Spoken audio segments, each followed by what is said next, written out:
And okay, let's do this thing. Survivor Series, War Game style, second year in a row. Chicago, Illinois, All-State Arena. Man, Thanksgiving weekend. What more is there to say? Obviously, it's only going to be real two big things out of this show that made this whole show. But hey, Mm-hmm. let's get right into it. Hopefully first, I hope everybody enjoyed their Thanksgiving weekend and enjoyed whatever you did, Black Friday, whatever. But first, let my two co-hosts introduce themselves for today's show. Go ahead. Oh Go ahead, yeah. go. Oh yeah. This straight face 40 back at it again. About to talk about Survivor Series. Let's go. Yep. Black Shaggy in the building as always. I mean, we just came off this full gear. Now we're doing Survivor Series, so let's get to it. Yep, back-to-back weeks. So let's kick it off. Like I said, Chicago, Illinois. Michael Cole and Corey Graves on commentary. I will say that in recent times with a lot of the pay-per-view stages, I guess to get more people to fit inside the building, an All-State Arena is not really a big arena. Yeah, I see they kind of made the stages kind of a little bit smaller and whatnot to fit more people around. I noticed that and a bit of a somewhat longer ramp in a way. So they try to make it look bigger to fit more people. But we do kick it off with the women's war games, though, where it was Bianca Belair, Becky Lynch, Charlotte, and Shotzi versus Damage Control, Bailey, Kyrie, Asuka, and Io Shirai. This match to kick it off, and I feel like, and I know we talked about War Games last year, how it was really being used, especially transcending into the main roster, and how different it was, even from NXT standards too. I thought this match was it was kind of okay to me in a way. I feel like I didn't really like it until like maybe the last 10 minutes. It basically just feels like a street fight out there. One thing I noticed with this match, well, two things. One, they didn't even have to compete for the woman advantage. You have to vote, do the ruffles, which we're getting more advertisement matches. We're going to be talking about advertisement matches throughout the night because it's become too many of those lately. So sponsored by Ruffles.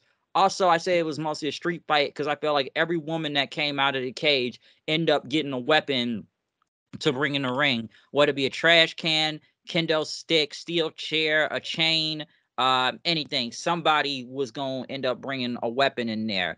Also, I think also with two War Games matches, I know it's been said when it comes like to both men and women, it's like when you do one War Games match right now, it somewhat kind of takes away from the one um, later on and whatnot. Because I feel like at this point, when it comes like a lot of specialty matches in the WWE, it's like you have to have two within the pay-per-view and whatnot, which nowadays everybody just kind of has like it would be a Rumble or Elimination Chamber or Money in the Bank, which we're used to now. But looking at this War Games match, I didn't think it was really that cracked up here like it was supposed to be and whatnot. And I know it's gonna be said, well, where's the blood? Where's this? Where's that? We gotta remember this is the WWE and whatnot, so you're not gonna get blood in these things. And if you do, maybe it'd be by hard way, and whatnot. But one thing I did notice though, I remember somebody telling me this yesterday.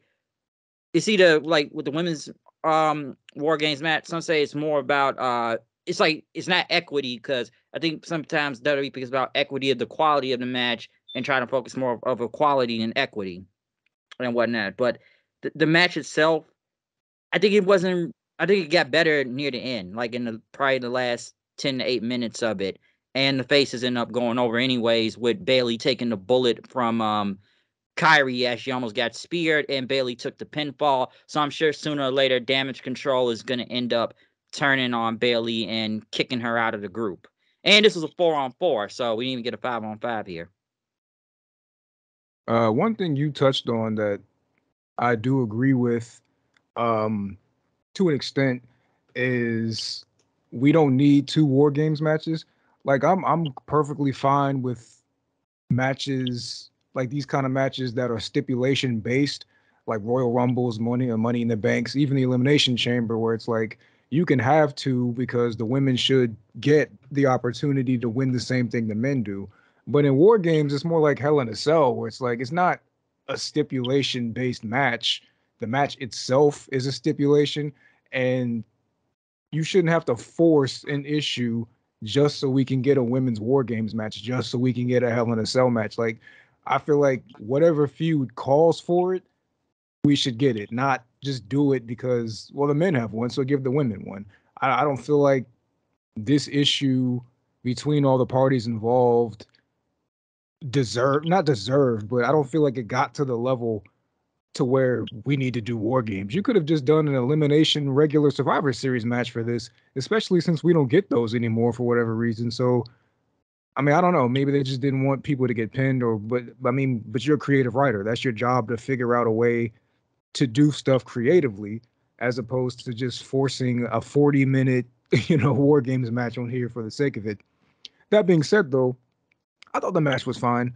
I mean, I used to love the NXT matches, the NXT War Games matches. I even, after the show, went back to watch the promo for the 2021 with the Adam Cole, Undisputed, Pat McAfee stuff, because that shit was cool. But at the same time, now that AEW exists and we see these blood and guts matches, it's like I'm less into the sanitized version of that. I mean, if this match is supposed to sell personal issues and sell violence to me, it's not. It's such a sanitized. It's like comparing ECW to WWE's hardcore division. It's like it's not. It ain't the same thing, man.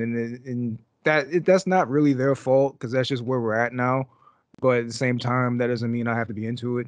I thought it was fine, and you're going to hear me say that a lot on this show. I thought it was fine.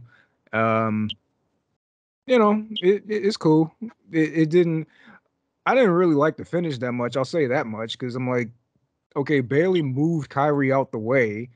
So where was Kyrie to stop Bailey from taking 5 finishers or whatever? Like, if she moved her out the way of the damaging move, well, where was she at then? Like, she should be good because she didn't get hit with the like.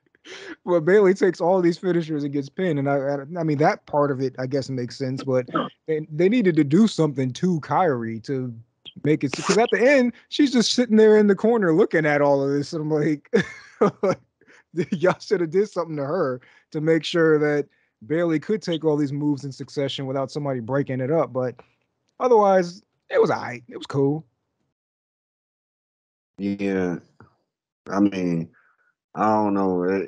I gonna say the same thing that y'all said. Basically, the match was fine, and I would like to piggyback on what Steven was saying about the setup to these matches and stuff. I think I'm completely cool with uh, two stipulations in pay per view. Oh my God, we ain't never do it before. Yes, we have. Did it plenty of time. So we could do a two stipulations. We could get a men's a war game match because that warranted a war game. You don't know that war. Everybody had beef with somebody in that war game. It was super personal too, but the damage control, man, I can get them was kind of personal. I mean, y'all they screwed multiple women that was on that team out of the women championship, and that's how it ended up on EO. I understood that, but at the same time, it wasn't drastic. It wasn't like it wasn't super personal. It was just more about the championship that y'all really want. Y'all really want that. I mean, I don't think y'all really after damage control. Y'all really all of y'all really want that championship. But you know, I would have been cool with a full elimination style match, like you said. Yeah, I would have definitely been cool with that. The faces and still be standing tall that you really want a sweep. You could do that, but at the same time, this match didn't warrant it. Yeah, but back to the match, it was okay. And I didn't really get excited for it. I was barely, I was in and out. I was watching the TV, but I was in and out of it. Like, my goodness, can we just get on to the part where everybody in the damn ring? That's all I want. Well, that's always going to be the case, man. That would, like we said last year, bro. Elimination Chamber shits all over war games, man. Yes, it does. It does. Oh, it most definitely does. It most definitely does. And I think they wanted to pay homage to Dusty when they brought it back to NXT. I know they wanted to, because he the one who invented it, but at the same time, it was good for. I wouldn't say good for the time, but it was good because you had something involved in the war games at NXT. Like you just went back to with the Undisputed Era versus Pat McAfee crew. That was cold, and it had to be for real. It was something they needed to sort out in that cage. And these women that had no beef, guess what? They gonna go right back to. Is Bailey go get kicked out of damage control because she took the pin. Of course, she probably it was already building up to that anyway. I thought that should have been right then and there. I don't think we should have waited to SmackDown to watch it, but whatever. But yeah, it was okay. I'm rambling. I'm sorry. Uh, yeah, and I'll say this too about the whole War Games thing. And I was there a few years ago. I think NXT Takeover War Games 2019 and whatnot. Even the women's match they had there a few years ago when it was on NXT was a little bit better than this. Like I remember EO doing a damn moonsault off the top of the cage. All she did this time was just what? Put a trash can over her head, then just jump onto it and what Which she off the also has done before. which she's done Yeah, before too. yeah, So this she is like the done second, before. third, like the fourth one, if I'm not mistaken. Maybe the fourth. I don't know, third or fourth. She's been in this one, but I've seen her do crazy stuff in Yeah, it all of before. them. But yeah, oh, she been in all of them. Yeah, Damn, she damn, been she in been in all all of of them. them. All right, if Yeah. she been in every single War Games match, then at this point, EO and whatnot. But I just felt like even the NXT ones have looked a little bit better than the main roster ones, which I said last year before. I feel like the main roster ones don't really kind of transcend well ever since they brought it in here. And it's like you said, with Survivor Series, people get eliminated, but there's no elimination in these matches. We got to wait for everybody to come out, and then everybody just, then everybody fights each other and just somebody will get the pinfall and whatnot. But I felt like it was more of a street fight because you're just using weapons. You're not really like you're using the cage, but you're not really using the cage like that and whatnot. And like kind of to also add, reiterate back to Steven about everybody getting kind of the same match types and whatnot. It's like do the match if is there's actual meaning to it and whatnot. If like the feud is that personal to do, like like with War Games, don't just do it because like okay, if the men have one, then the women got to have one, and that kind of brings me back to what I said about equality versus equity and whatnot. Are you doing this because of the meaning of it, or are you doing it because you just want everything to kind of be on the same, somewhat playing field at the same time? And then some would say it kind of takes away from the War Games match later on into the night. And even looking at this whole thing with this feud, I do feel like with Oscar being in the War Games, I feel like if Dakota Kai wasn't hurt, she probably would have been in this match, and I don't think they would have had either Oscar in it or something. Because I know they just brought Kyrie back, but it already been rumored she was going to be coming back for a while now and whatnot. So I think it probably would have played out different. But I just thought the match itself overall, it was okay. But like I said, I only liked it once it got to the last probably 8 to 10 minutes and whatnot, and then everybody, either hitting finishers on each other or bringing in what black and blue kendo sticks. Well, we got colored kendo sticks for some reason again, and whatnot. So it just kind of got better than. But we all know where this is gonna lead to, and Bailey will most likely get kicked out of damage control. But it's a lot of this match. I felt, it just wasn't really all that like people think it was cracked up to be. Like I said, out of a couple spots here and there too, it's like what Steven said. It's War Games, but you got to kind of like sensitize it and whatnot. You're not gonna get crazy stuff like you even did in NXT. Hell, you're not gonna get crazy stuff like in the original War Games when it, you know, kind of first began. Like you don't have the Rube. It's not like it's the Four Horsemen out there versus Dusty and crew and whatnot. So it's different from what it was before. One thing I want to touch on before we move on, they've got an opportunity here to do something really cool that they haven't done And that's give, since Triple H is cutting out all these stipulation-based pay-per-views, it'd be really cool if they built Io and Bailey for WrestleMania and put them in like Hell in a Cell or something, because that's not something they do where they just give the women their own Hell in a Cell just away from, like, because we've only seen women's Hell in a Cell when it's a Hell in a Cell pay-per-view. So we get our women's and we get our men's.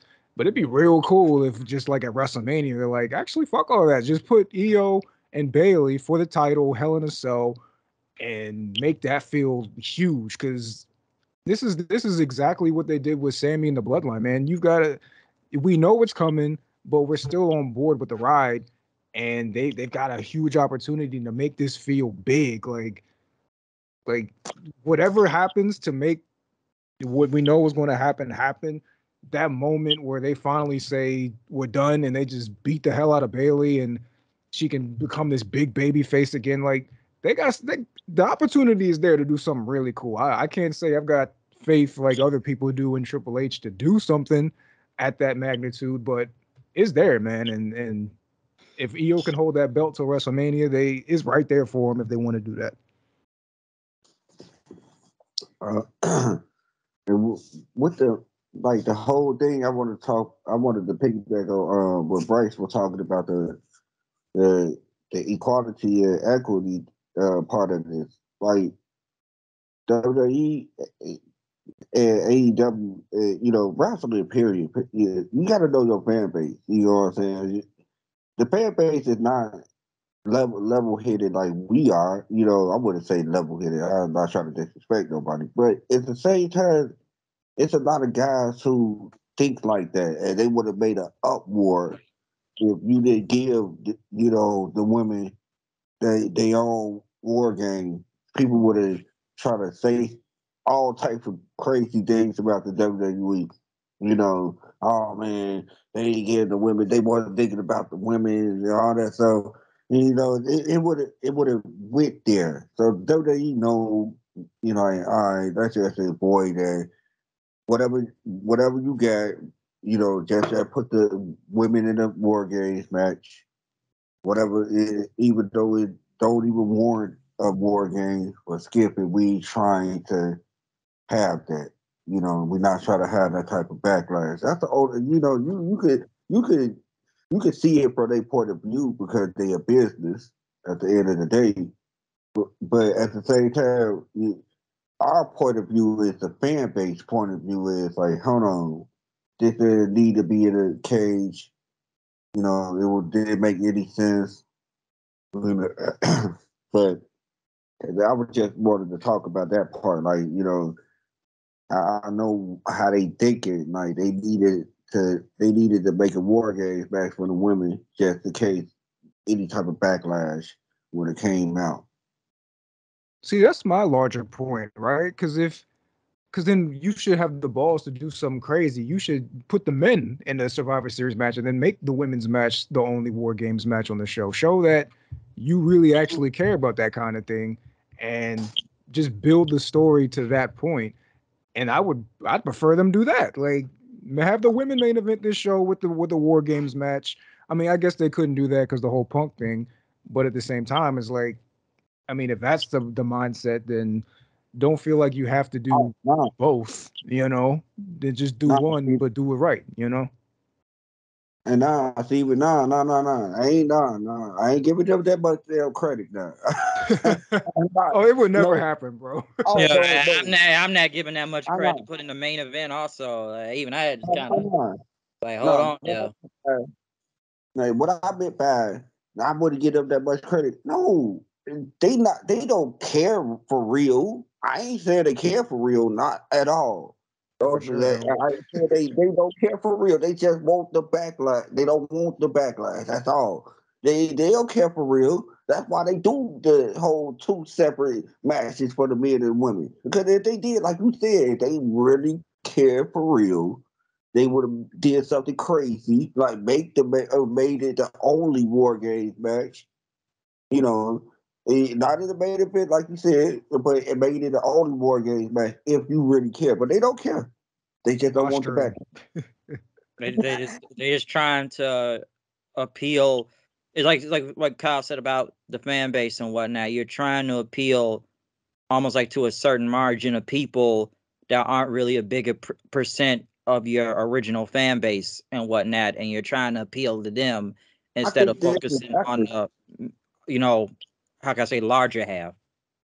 No, Bryce. No. We live in it, but when we in wrestling world, we live in a bizarro world. All right, for real. You probably, yeah, in real world, yes. And certain, with the loudest ones in the room are the smallest percentage of the room. Real talk. But when you in wrestling world, no, most of the fan base thinks like that, Bryce. It's only us who is the 1%. All right, no, we're the 1% in this world. They're the 99% of this world.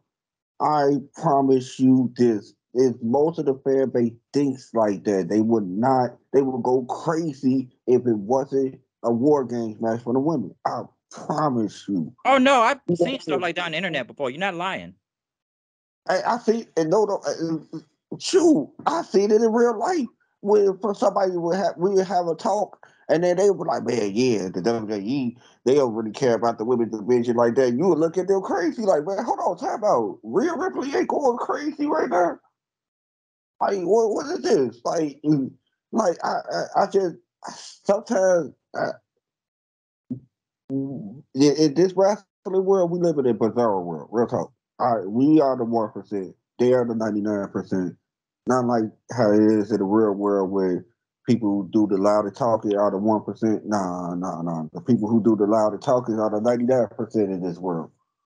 In this wrestling world. That's Also, true. Cause shout out the Ruffles. Ruffles, What you say? yes. Shout out to Ruffles. He said. Oh my goodness. Oh yeah, and yeah, I wanted to talk about that too. Before we move on, the sponsor. I was hearing y'all talk about the sponsors, and so my cousin was talk about TKO want to do more sponsor, put more sponsor logos on stuff. They even thinking about putting a sponsor logo in the middle of the damn ring on pay per view. Just on pay per views, it's like they gonna put the sponsor in the middle of the ring. That's what TKO want. I don't know if Just they're like gonna pull UFC. it through. Yeah, yeah. And they want. That's why they had a sponsor. Sponsor placement with the bag of ruffles just sitting there in front of our face. Go buy a bag of ruffles, y'all. Like, nigga. Yeah, what was it? Was it Fastlane where they have Pizza Hut pull up to the desk and they were all eating Pizza Hut? Like, Yeah. Yeah, yeah, egregious, bro. right. Y'all go buy that They're going, Pizza Hut, y'all. they're going It's heavy like, with these sponsorships, though. They really are. Like, and we'll get to another one, and we're gonna get to another one soon enough, anyways, because it's like we get at least almost 2, 3 type of advertisement matches throughout the night now when it comes to these pay-per-views, and we gotta promote it as much as they can. So, and let's remember, like the person, like I told you earlier in this whole match, like to get the woman advantage in this match, people had to go vote online on the Rupples website to actually vote. They had to okay, if you want this team to get the advantage, you got to vote for it on Rupples.com. oh my god, damn, for real. Like the I guys did had not to know that. compete to get the advantage. Like the women didn't have to compete to get the advantage. You had to go online and vote. You see what I told you? They don't really care. They don't really care. They just don't want the backlash. And so that's why they do silly stuff like that. Come on, man. Yeah. People have to go vote online. To vote. Oh my goodness, man. Yeah, you'll say like you said, like they'll sit there and say, like, well, you're not giving the women enough. I'm like, how much have we given them throughout all this time? Like, I don't know. I'm trying to see what else can you give them. Like, if we not giving enough, like it makes you really think. Like, I can name a lot of things right now what they've been given. I'm like, what more do y'all want? So it just I don't know. It's just folks complain on the internet. But moving on in this match, and speaking of more ruffles, we did go to a segment with Alpha Academy and who else? Piper Niven, Chelsea Green, Pretty Deadly, which we got the return of R-Truth. We haven't seen R-Truth in a pretty long while since I think he got hurt on NXT. But it was good to see Truth, even though it was another Ruffles advertisement. So glad to see him. I wasn't gonna fix about that at that time. People pop for Troop. I like Troop. I was glad to see him back. I didn't think Truth would go pop up. I just saw the first core people, and then I just walked out. And I'm like, I didn't think Truth would. If I would have saw Truth, bro, I would have sat down and pop, and because that's my dude. But I ain't see Truth, so I just walked out and fixed my Yep. dinner. And then my cousin yelled out like, "Oh, our Truth back!" And I'm like, "Oh, dang," I was glad to see him. No. But next, moving on, the Intercontinental title on the line. Oh, brother. Miz versus Gunther, Walter. I'll be honest, I have no care about this match. I don't. I really didn't care. Yeah. I don't I don't know who really thought Miz was really gonna win this, and this went like what 12 minutes and whatnot. But they've I mean, really you been say trying. that, but Chicago was biting on them near falls, man. Yeah, yeah, they were biting for it. Yeah, that's the thing. They I really thought- let me finish. They've been really trying to get face Miz over and whatnot. And I guess it seemed to have worked because me personally going into this, like, I don't really care. What really make me believe the Miz is really about to beat fucking Gunther here, who just world beats everybody around and whatnot for the title. And I sit there looking at like, okay, you just recently turned Miz face. You kind of got this over. The crowd did buy into the near falls and whatnot. But even I have to sit there like, when is the last time Miz really be winning any type of feuds or matches in general? I'm used to seeing him damn near lose to almost damn near everybody on Raw. So what's you gonna sit there and make me believe that he is now all of a sudden a threat to Gunther or what? Because he did a springboard and a Hurricane Rana one time. Now everybody believes he's that dude. Like, no, it ain't gonna work. And Steven brought this up to me yesterday. This guy lost to Snoop Dogg at WrestleMania. So what type of threat is he to Gunther? And I'll hear the argument. Well, you have to understand, he beat John Cena at WrestleMania. I'm like, well, that was due to The Rock. He was the WWE champion. Yes, he was the WWE champion twice from Money in the Bank cash-ins and whatnot. And yeah, and I'll admit, he's been how many times been Intercontinental champion? Like what, 8, 9 times and whatnot.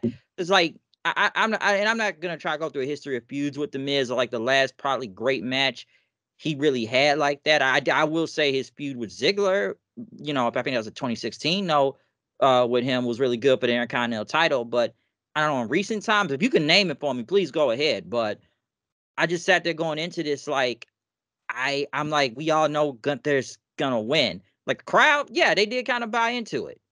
But like me initially, it's like I really had no care going into this. It's like, all right, Gunther's gonna win, so I don't really need to pay that much attention to this match. So it is what it is. So, but I've never believed Miz was ever gonna win because it's like Miz barely gets any wins. So I don't know what else really much to say. One of y'all take it. You want to take it? Yeah, I'll say this, man. The Miz gas is so annoying, bro. This happens like every 11 months where everybody's on the Miz sucks train. And then in one match, he'll do some springboards or something. And then they'll say, oh, actually, Miz is cool. Like, no, bro. Like, no. The nigga's trash, bro. He's been trash for 15 years or whatever it's been. And just because he can do a springboard in half speed, he can do a Hurricane Rana at half speed. He cuts a good promo here and there. Does not make this man anything more than what he has always been, bro. I'm sitting here watching this match and he's doing these Brian Danielson kicks and Gunther has to sell him. And I'm like, this looks so trash, bro. I never liked those kicks. Like, why? And it happens. It reminds me when John Cena, like in 2014, I want to say, where everybody was like, "Oh, Cena can't wrestle," and then Cena would do like a code red or something, and everybody's like, "Whoa, actually, Cena's cool." Like it's so it's so trash, bro. Like, no, the moves still look like garbage. I don't care that he goes to the ropes now. I don't care, bro. You can't convince me after all that this man has done, the way he's done it, that all of a sudden he just woke up one day and now he's legit. Like, no, bro. This man has been a joke for the last, 5 years? You said 2016. Yeah, that's the last with the whole talking smack thing and all that. Yeah, that was the last time this man did anything of note, bro. And now all of a sudden he's standing toe to toe with Gunther. Like, what are we doing here, bro? Like, I hated this. I hated everything about it. I hated the fact that the fans were buying into this. Like, I hated all of it, bro. The offense was trash. Gunther having to sell it was trash. Get this off of my screen, bro. I am surprised at you, Bryce, because you should know, like anybody else knows about our city. Our city is hype no matter what. You could put two snails in the ring. We would have been doing backwards flip for two snails. You know this. You know this. You know this, B. I was just It was telling gonna you. get that much reaction. Sometimes if we really hate the thing, if we really hate it, we gotta really hate it to get a to give a bad reaction. We might give you a silence, like what I was talking about with Zoe Starks in that match when we get to that. But we gonna give you probably a silence. We probably ain't gonna give you too many boos unless we really hate it. You know what I'm saying? For the most part, boy, we do a backwards flip. I was just at Dynamite on Wednesday. And we will do a backwards flip for every single thing. So you can't. I was very surprised that you not to know, for you not to know that was gonna be as good that was gonna at least get a good reaction because of where they was at. Now, if they was in the middle of Waterpool, Kentucky, they probably would not get the same crowd reaction. You know what I'm saying? Or Philly or New York. Chicago is a different city. I promise you. I don't know. We gotta really hate the thing to really boo it. And and I'm with y'all too. At the beginning of this feud, I was like, huh? Who we about to put up against Gunther? Who? Miz? Get the man, come on, man. Y'all playing me, man. Y'all playing me. Why y'all doing this? Y'all gonna put these two men together. And I'm supposed to believe the Miz is credible now after just getting whooped on by everybody in the last, like Steve said, in the last 5 years, this man been getting whooped on by every undercard person and being a joke segment. He haven't been in a serious feud in a long time. This is probably his first serious feud in a while. Come on, man. I went in and out this match. It was one of those. It was that match that I was like, come on, get this over with. All right. He doing all the little cheating moves. I tell my cousin, I'm like, ain't this something? He doing all the cheating and he still lose. He's supposed to be the baby face, right? Nah, you can't be the baby face after this. How you gonna cheat and still lose? Baby face? Come on, man. I ain't like this, man. It was one of the worst matches to me in the whole night. Real talk. Man, I ain't even said the in-ring ability, the in-ring work was horrible. It was decent. Nobody did no botches. Nobody did no crazy, something like, oh man, he messed up that move. It was decent. It was just I want the ending. I want the ending for the beginning. Bro, this match went longer than Santos and Dragon Lee. Like, what are we doing, man? Yeah, It yeah. How did. you It gonna get those two? did. What are we Oh doing? my It, goodness. Yeah, so like I said, like it's just going into this, I just didn't really care. And like I said before, I'm not going against the in-ring work of it, but I just didn't care going into this. And I even looked at the feud and the promos they had. Even that promo they did last Monday on Raw, I felt like it went kind of long, but what they said. What did Gunther tell him? Like, you're a weirdo, Miz. And I'm looking at Michael Cole on commentary talking about Miz, saying like, do it for all the weirdos, Miz. Do it for all those weirdos out there, or Yeah, something like like me, that. Miz. Like me, Miz. Do it for the weirdos. I'm like, what? Like, what are we talking about here? Like, Killed him in that promo though, low key. I swear, Gunther killed him. Low He key. he literally broke him. Real talk. He basically told him, "Hey, you a joke, bro. I real talk. And you can talk all that. I'm an entertainer, BS, all you want, but nigga, you a joke." And I'm like, yeah, Yeah. where's the lie? I'm like, yeah. Folks, where's the lie? Where's the lie? Because Like you said, all of Miz's feuds, he gets beat or made into a joke, whether it be losing to some undercard person or because like man, even in recent times, like who else has he lost to? What was the last feud he was in? LA Knight, the White Rock out there? We saw how that He went. lost to LA. He lost to LA, and that wasn't really a serious feud. It was just somebody that just LA could just beat. You know, who was there before him? Who was it? Gargano and Dexter Loomis. Remember the money thing? Yeah, Whatever that yeah, was.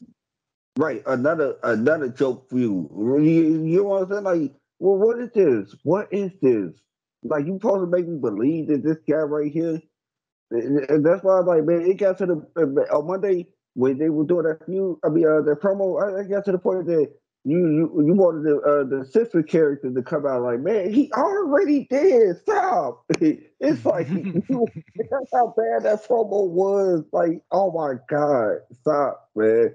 Somebody cut the feed. Something. It's like you could. I was like, it was the truth.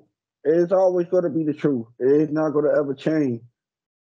And But yeah, it's like, dude, like, it's the Miz. Y'all made him look like a joke for the longest time. Yes, we know he can cut a good promo and whatnot, but I think face Miz is worse than regular heel Miz and Oh, that's whatnot. a fact, bro.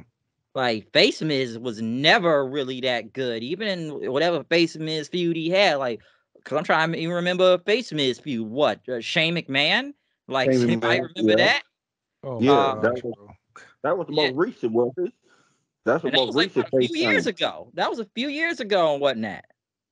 And what Shane beating up his dad, and they were the tag team champions, and however that whole thing went. So we saw how that went. They had a WrestleMania match. So it's like it's a lot of Miz feuds I can name, not even face Miz, but just regular ones. Even the Logan Paul one. It's like you can't make me believe that the Miz is gonna win and whatnot. And in recent times, it's not like he's been really booked well. And now all of a sudden, I'm supposed to believe he can go for the Intercontinental title against Gunther, who's literally killed everybody on Raw almost and beat them. And I'm like, this is a pay-per-view match. I'm like, I was surprised this even made it to the pay-per-view. So, and what? Miz tapped out, right? He tapped out. So Yeah, it's like, well, why was this even needed on him? It's like y'all booked Miz and damn near into oblivion at this point. It's like, why should I care about him? Excellent question. So there you go. But let's move on now. Next, though, other than Judgment Day, talking about whatever's gonna happen tonight, Santos Escobar versus Dragon Lee. It was supposed to be Carlito, but I guess Carlito got taken out on SmackDown with one move, so I was kind of surprised he got replaced at the last second. This was actually a good match for the short time they had out there. They only had like what 7, maybe 8 minutes and whatnot, and Escobar, they've been pretty much getting him over as a heel right now, especially beating up Rey Mysterio and talking about I hope they take his leg and Dominic was right and I was the one that brought the LWO back or something and Carlito just came in and took my family away and all that. So I would say they've gotten him over as a heel that the fans do start chanting asshole or cuerno at him and whatnot. But the match itself, Dragon Lee is really good. I like the guy. But this was okay. Like it was good, but it was just really short. And Santos won with a destroyer and the Phantom Driver, and he won clean, and that was kind of it. So there's not much to say there. Yeah, like I said to you yesterday, they didn't maximize their minutes, man. Like if y'all were only going to get 8 minutes, then this match should have been balls to the wall, bro. Y'all should have been going crazy, but instead it was like a heat match. Like, why are we getting an 8 minute heat match between Santos and Dragon Lee, King Cuerno and Dragon Lee? Are you serious? Like these dudes, crazy athletic, should be going 2 times the speed they were going, but instead they gave us an 8 minute heat match, and I'm like, that's why I said to you straight up. I was like, I'd be real curious to see what this match would have looked like anywhere else, not in WWE. Like, if this were in AAA or AEW or Impact or Lucha Underground, whatever, and you gave them 8 minutes, I feel like this match would have gone completely differently. But yeah, man, it was like you said, it was good. Like nothing was wrong with it, but they didn't maximize their minutes, man. This was the main match I was looking forward to on this show. We had 2 War Games matches and all that, but I was like, oh shit, Santos and Dragon Lee, like let's go, bro. But nah, man, it was just it came and went, and that's just mad disappointing, bro. Hey, here's the thing with that match. I I guess I wasn't paying attention. I missed the go home show on Friday. Real talk. I missed the go home show. I didn't watch it.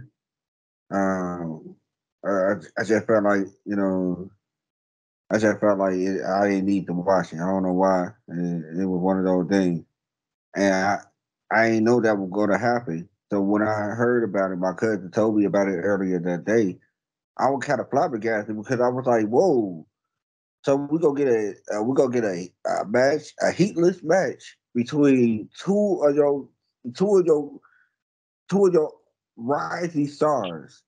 You trying to push both of them. Why one of them need to lose? None of them need to lose. Nobody needs to lose at this point of time. You doing video videos for Dragon Lee, and you just turned Santos heel. So what are we doing here? There was no point in that match yesterday. It was okay.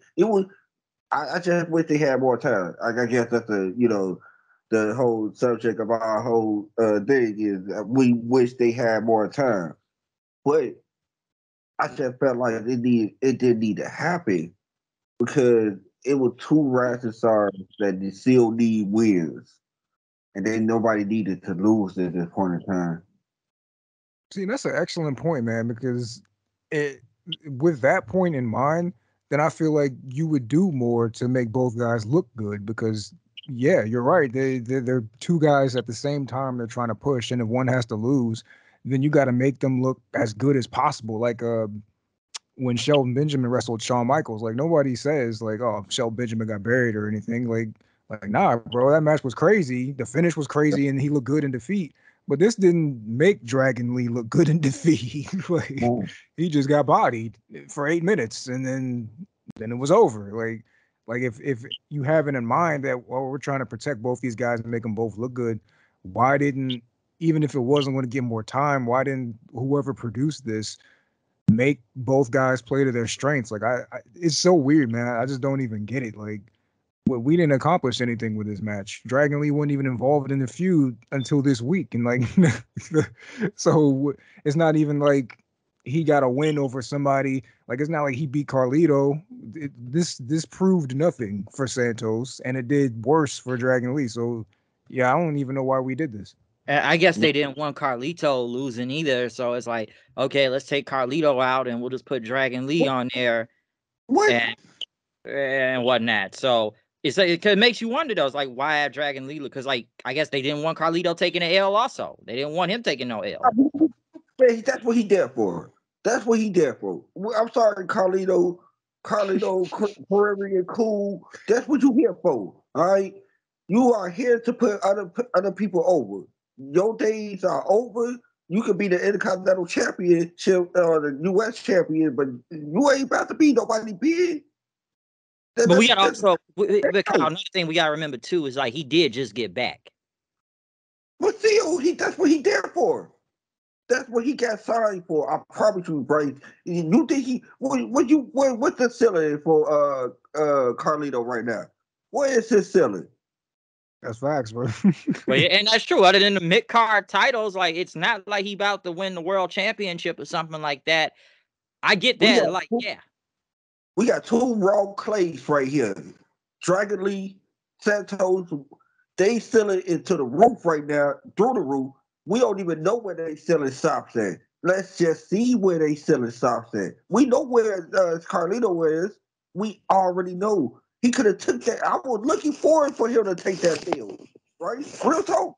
I was looking forward for him to lose that match yesterday if it would have happened.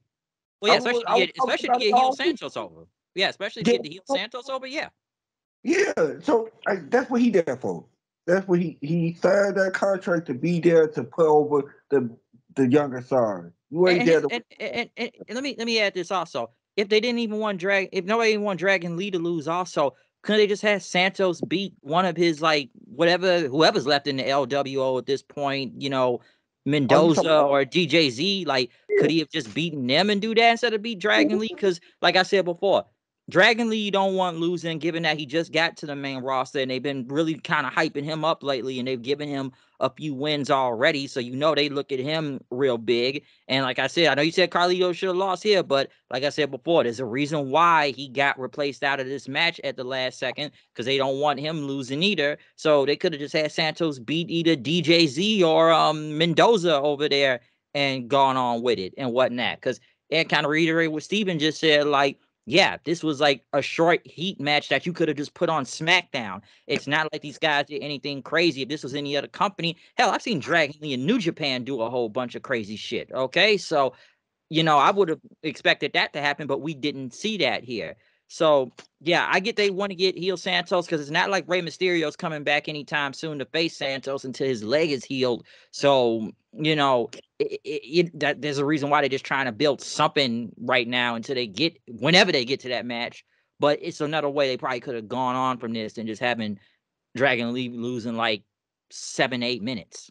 You know what the solution is? That what they should have done if they had the foresight, and I always say this about Tony Khan's booking, if you had the foresight that we were getting to this point, this should have happened sooner. So when we got to Survivor Series, we could have done a Survivor Series match of Carlito, Dragon Lee, and the other two Legatos versus Santos and a new group, whether that be Humberto and Angel and whoever, Axiom, whoever. Like, that should have been what we did here.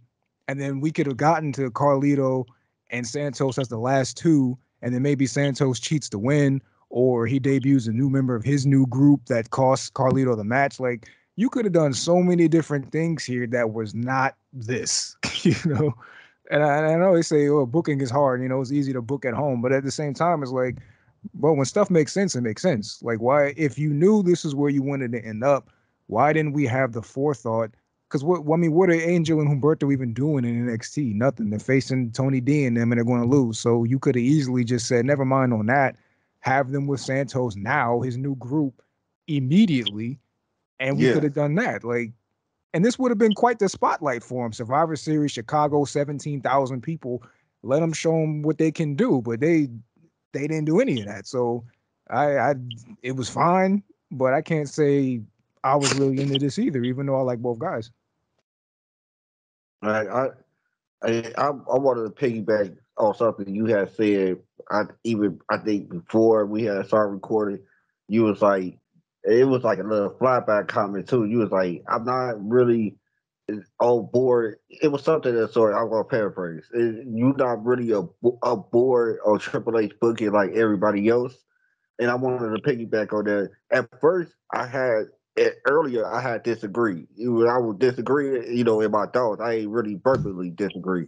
But now we've been talking and we talked about several matches so far. This is the third match. Am I right? This third, right?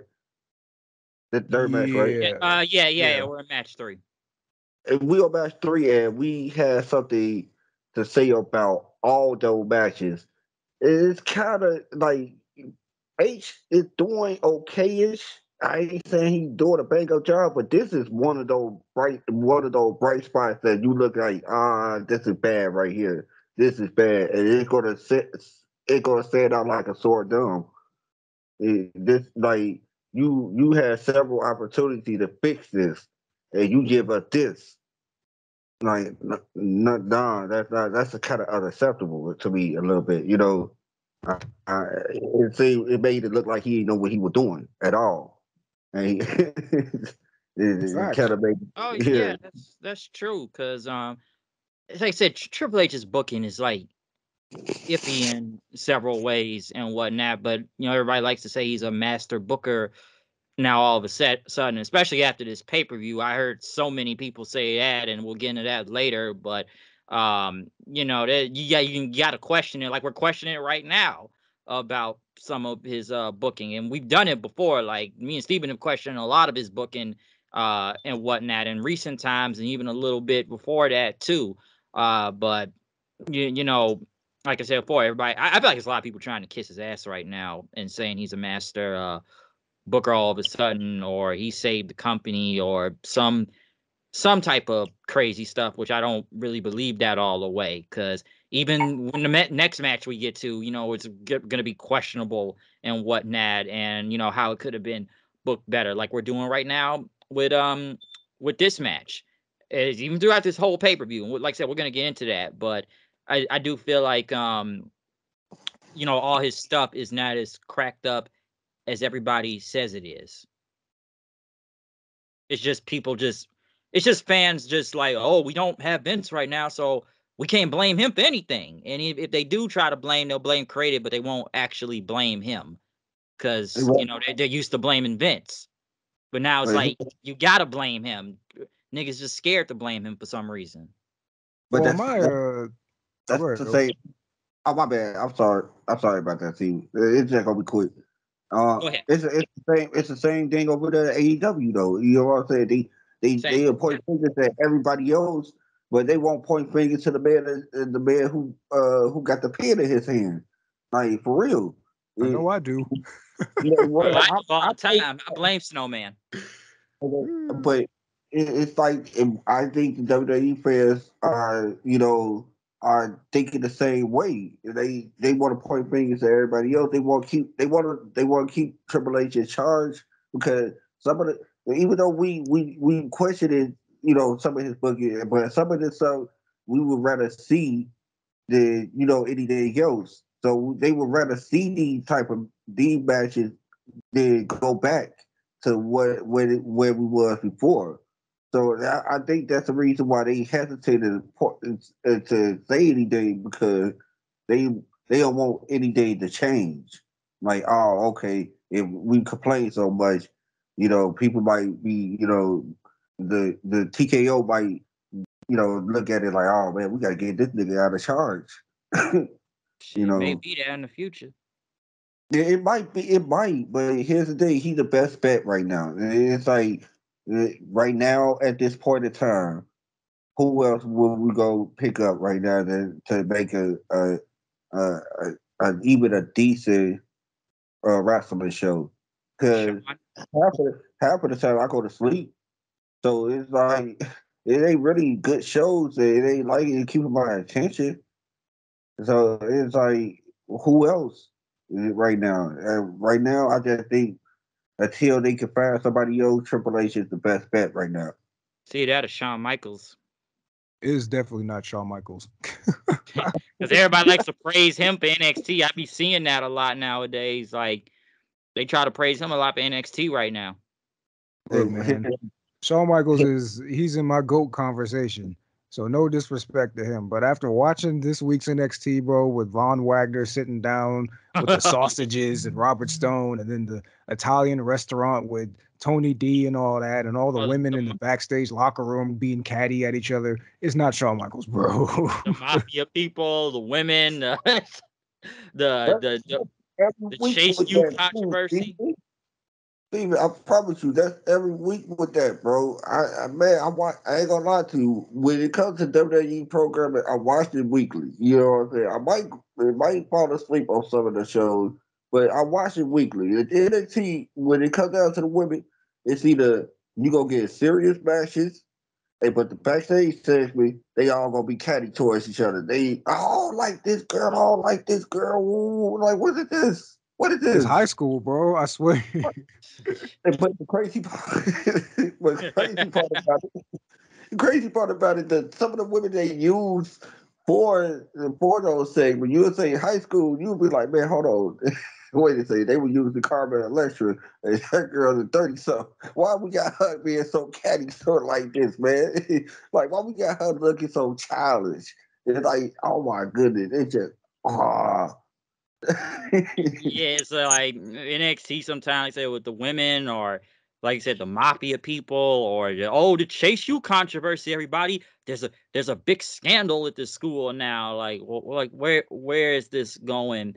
half the time. It's many things I can say about NXT. If it ain't Mafia people, it's GTA clones out there, or Reggie. Now we got to believe he the hardest dude from the block all of a sudden, or it's a lot to name NXT because like Right. you. I know All you. right, but You clown Reggie. because you the one who said Shawn Michaels, bro. It's a lot. No, and I did say that. No. Let me hear me out. I did All say right. like Sean gonna be next because I be seeing people be trying to praise his work half the time from NXT. So I've seen that because if it ain't Sean, then I don't know who else next, unless Vince comes up with another crazy catastrophic plan to come back and take over like he did before. I wouldn't put it past him. So it could be that. You never know. So I'm not. Well, here's the thing on my end, man. This was what I was going to say earlier. Vince booking was dog shit, bro. Triple H's booking isn't that. It's just I'll say uninspired a lot of the time. Where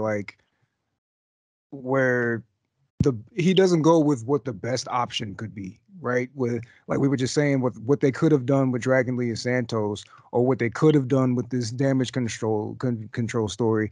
It's like Triple H, he's got his way and he's sticking to that way, but it's rarely ever the best thing you could be doing with the story he's telling. And I guess that's better than what we had, but at the same time, it can be better than what it is right now.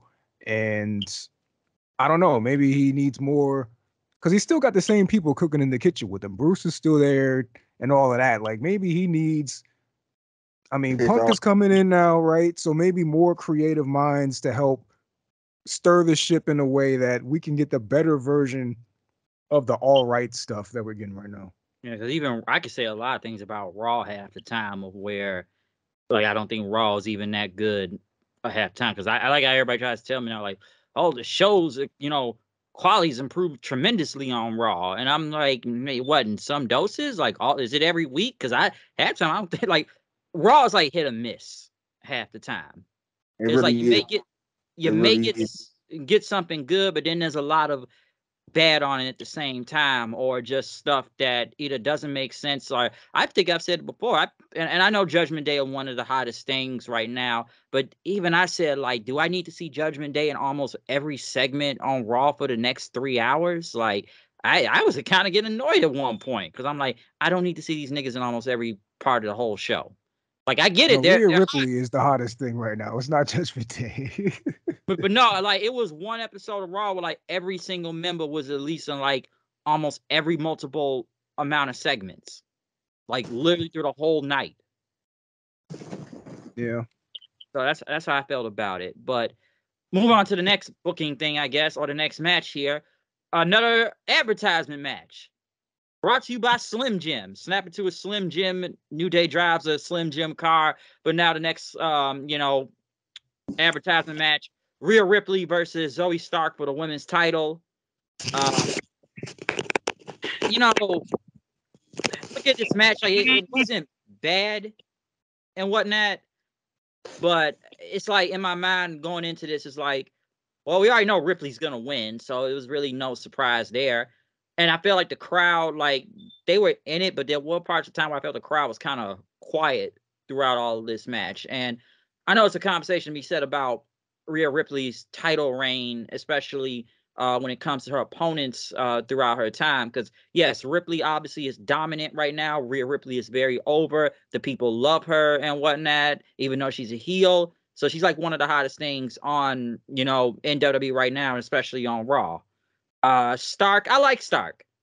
Did I think she's ever gonna win? No. Did I feel like they were trying to like make Stark look good in defeat? Try to make her look real strong. I think that's what they were going for. But I felt like the match didn't kind of get better till like a little bit somewhat later on and whatnot. But it's a lot to say about Rhea Ripley matches, and especially the challengers they have put her against in recent times. If you look at the track record ever since she's been the champion. Yeah, I'm all right, here we go. This Rhea Ripley's title reign is exactly why I never take Bianca Belair criticism seriously, because people for the longest time were so over Bianca as champion because she's too dominant. she's got a stranglehold on the women's division, right? And so all these people are telling me why she should lose the title, blah, blah, blah, even the people they haven't built up. And now on the flip side of that, we got this Rhea Ripley title reign where one, at first she wasn't even defending the title at all. She was playing side piece to Dominic of all people. And now we're finally trying to get her somewhere, but there's no division around her. So she's just steamrolling through this whole division, right? Nobody feels credible up against her. And yet people are saying, wow, Rhea Ripley's title reign, she's the best thing on Raw and everything. And I'm like, okay, but when we were actually getting good matches on the other brand with the Bianca reign, and y'all were telling me she's boring and all this, she's too dominant, she's like John Cena and all that. And on the flip side, y'all love Rhea Ripley, even though she's doing the exact same thing, but I guess she's goth, so that makes it cool. Like, this is exactly why I don't take any of these people seriously, man. Because this reign has been garbage, bro. I'll straight up say it. And this is coming from a person who's been a Rhea Ripley fan before people were on her dick, bro. When she was last year feuding with Asuka for the women's title, and the WrestleMania crowd was so quiet, people said this match is boring and all that. And I'm just like, I mean, Rhea's cool, bro. But now all of a sudden it's like, oh yeah, we love Rhea, so regardless what she does, we're gonna love her. And I'm just sitting here like, I mean, I still like Rhea, but this reign is dog shit, bro. There's no challengers. You have chokeholded this division into submission to where everybody feels less than her. So no matter who you put in the ring with her, it's not going to feel like this is the person who's going to beat her until we get to like a Becky or something. Because what did we do with at the last show, and what did I say was going to happen? They put the whole pretty much the division against Rhea Ripley. She packed them all up in one match, and then you're going to try to put one of them in a match with her on this show? Like, why would I believe she has a chance when 5 people couldn't do it at the last show? Then before that is Raquel Gonzalez, and before that it's her squashing Candice LeRae in 2 minutes on Raw. Like, what are we doing with this division to make me believe any of these women have a chance against her? And it's going to be like that probably until we get to WrestleMania, where she'll probably face Becky. But I'm just sitting here like, I like Rhea, but no, you've presented nobody on her level. And so what are we doing now with this title reign? Like, nobody, you can't convince me of anybody on this show. And since you can't, why would I be invested in anything she's doing until you get me to a Becky Lynch? So I didn't like this match. And like you, I do like Zoe because she's dope, but they've done nothing to present her as a threat. And now, I mean, she was a heel like a month ago. And now you want people to invest in her as a baby face. She never turned baby face. They just said, hey, now she's a baby face. And that's where we're at with this. And it's going to keep being like that until we get to Becky Lynch. And that's a ways away. So enjoy it while it lasts, I guess, because we're in for the long haul, it looks like. Yeah. How we're looking at the match was all right, cool. Before the match was all right. They should have a good match. I know Rhea Ripley gonna win. I'm not really too much like this might sound controversial. Like I like Rhea Ripley. Don't get me wrong. I just like the both of y'all. I like her, but I just think they do too. I ain't trying to. I try to phrase it. I think they do too much with her. Real talk. Like I think they get her a lot, and and they get her more than Bianca. Bianca never put hands on a man before. Real talk, and made that nigga look goofy. You know, she never got that opportunity before. She never really had an opportunity like Rhea have when she go face to face, not face to face like hand to hand or anything, but she face to face with Solo, staring him down like, yeah, do something. Like, hold on, wait a second. Bianca never had that type of opportunity, and I just feel like this character right here, this so-called leader of the Judgment Day type of thing, I don't know, man. I just feel like they get her too much. That's what make her like lead some anybody else on the roster because the roster, half of the roster don't get any opportunity like what Rhea get.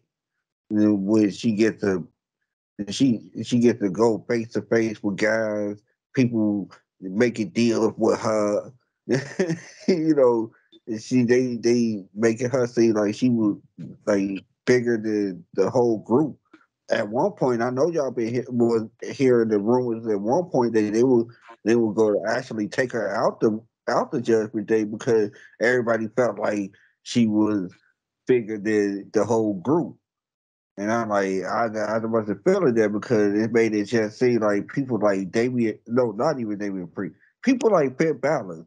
You gonna try to tell me that you gonna try to make her bigger than like nah, man. I said that I wasn't feeling it. The match was good. Now that's the whole different ballgame. I actually enjoyed it, especially Zoe Starks. I really think she showcased a lot of her skills. That little how quick she got to the top rope to do that crossbody outside. That little springboard flip that she did. Oh man, she really showcased. But I knew damn well she wasn't gonna win. So I'm glad they did let her showcase what she could do. You know, but yeah, back to Rhea. Like, who is gonna take this title off of her?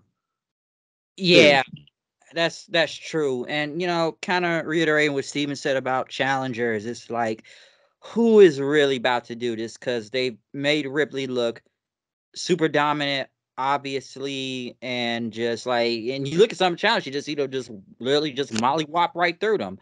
Whether it be Candice or what, Liv Morgan at one point, what, Zelina Vega, like I said, Raquel, which I think I said this before too, because obviously Rhea is a giant compared to a lot of people. The only other giant you had at the time was Raquel, but I go back that match back at, what was it, Fastlane, I think it was, with Rhea and Raquel, and how, what, I felt like the crowd wasn't really into it because that was going on for a while, and it's like we already knew Ripley was gonna win, and like Steve said before, now you got some other giant women in there. You brought Nia Jax back, and what, you had Shayna out there, which I feel like they didn't really capitalize off of Shayna after she beat Rousey back at SummerSlam and whatnot.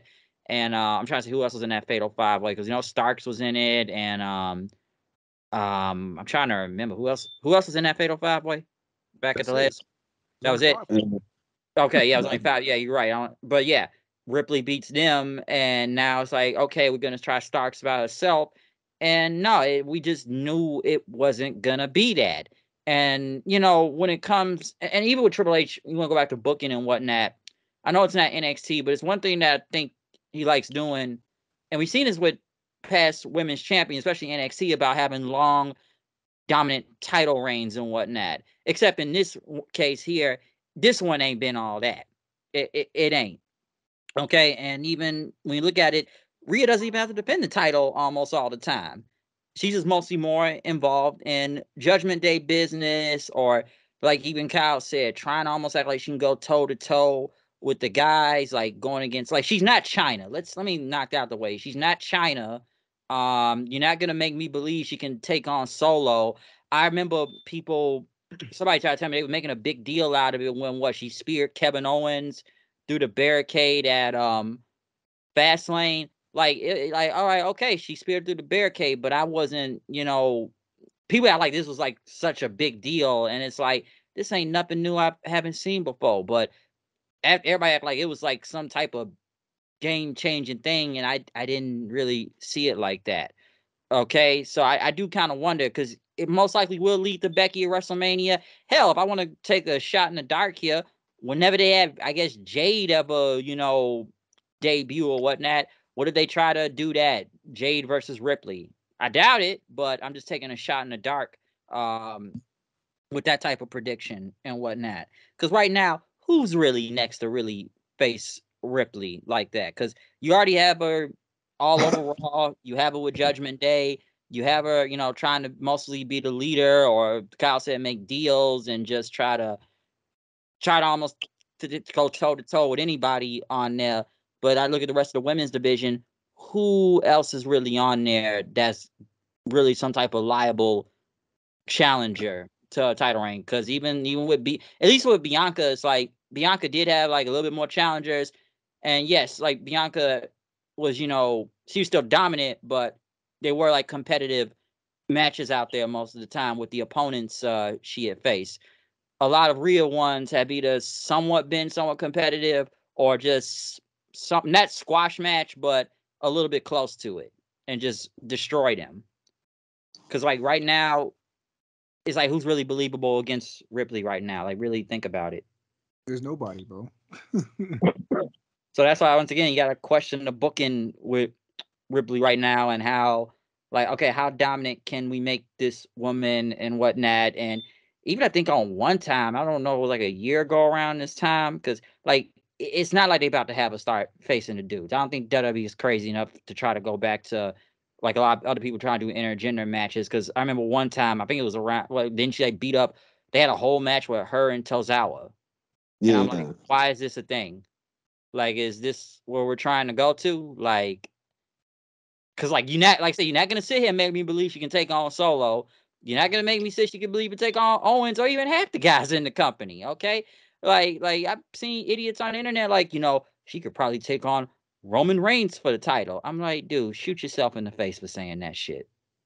See, this is what I'm talking about, bro. They're on their dick, bro. It's when she went full goth, bro. The internet That's just started the going crazy for her. And I mean, and that's good for her, right? Because she's very good. She's amazing at Yes. what she does. But at the same time, it's like you can still be a fan and criticize what they're doing with her. You can still be a fan Mhm. and not act like she's Yeah. God's gift to wrestling. Like these fans, man, this is one or the other. It's like we just can't stand this person, or we love this person. We will die for this person. Like you don't have to be that kind of fan, bro. It's all right to say they've dropped the ball with her title reign, man. It's fine to say that it's okay. I told y'all, man, welcome to Bizarro World. You know what I'm saying? Welcome to Bizarro World. I'm telling you, that's how these fans act. And we are the 1%. We are the ones who thinking like, hey, we could be the fan who could still criticize. But no, we are amongst a fan base that don't feel that way.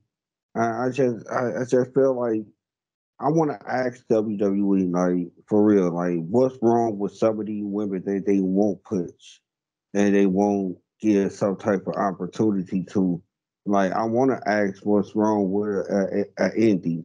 Like, what's going on? Like, she literally got the size that she built great. Like, what is it? Is it her in ring ability?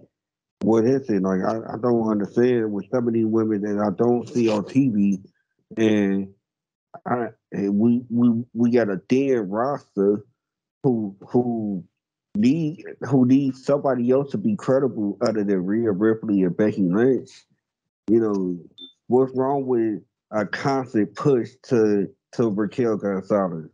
Like, what's going on? I don't understand what why we doing this with a dead Raw women roster. It's very dead. You know, it's like, And whoa.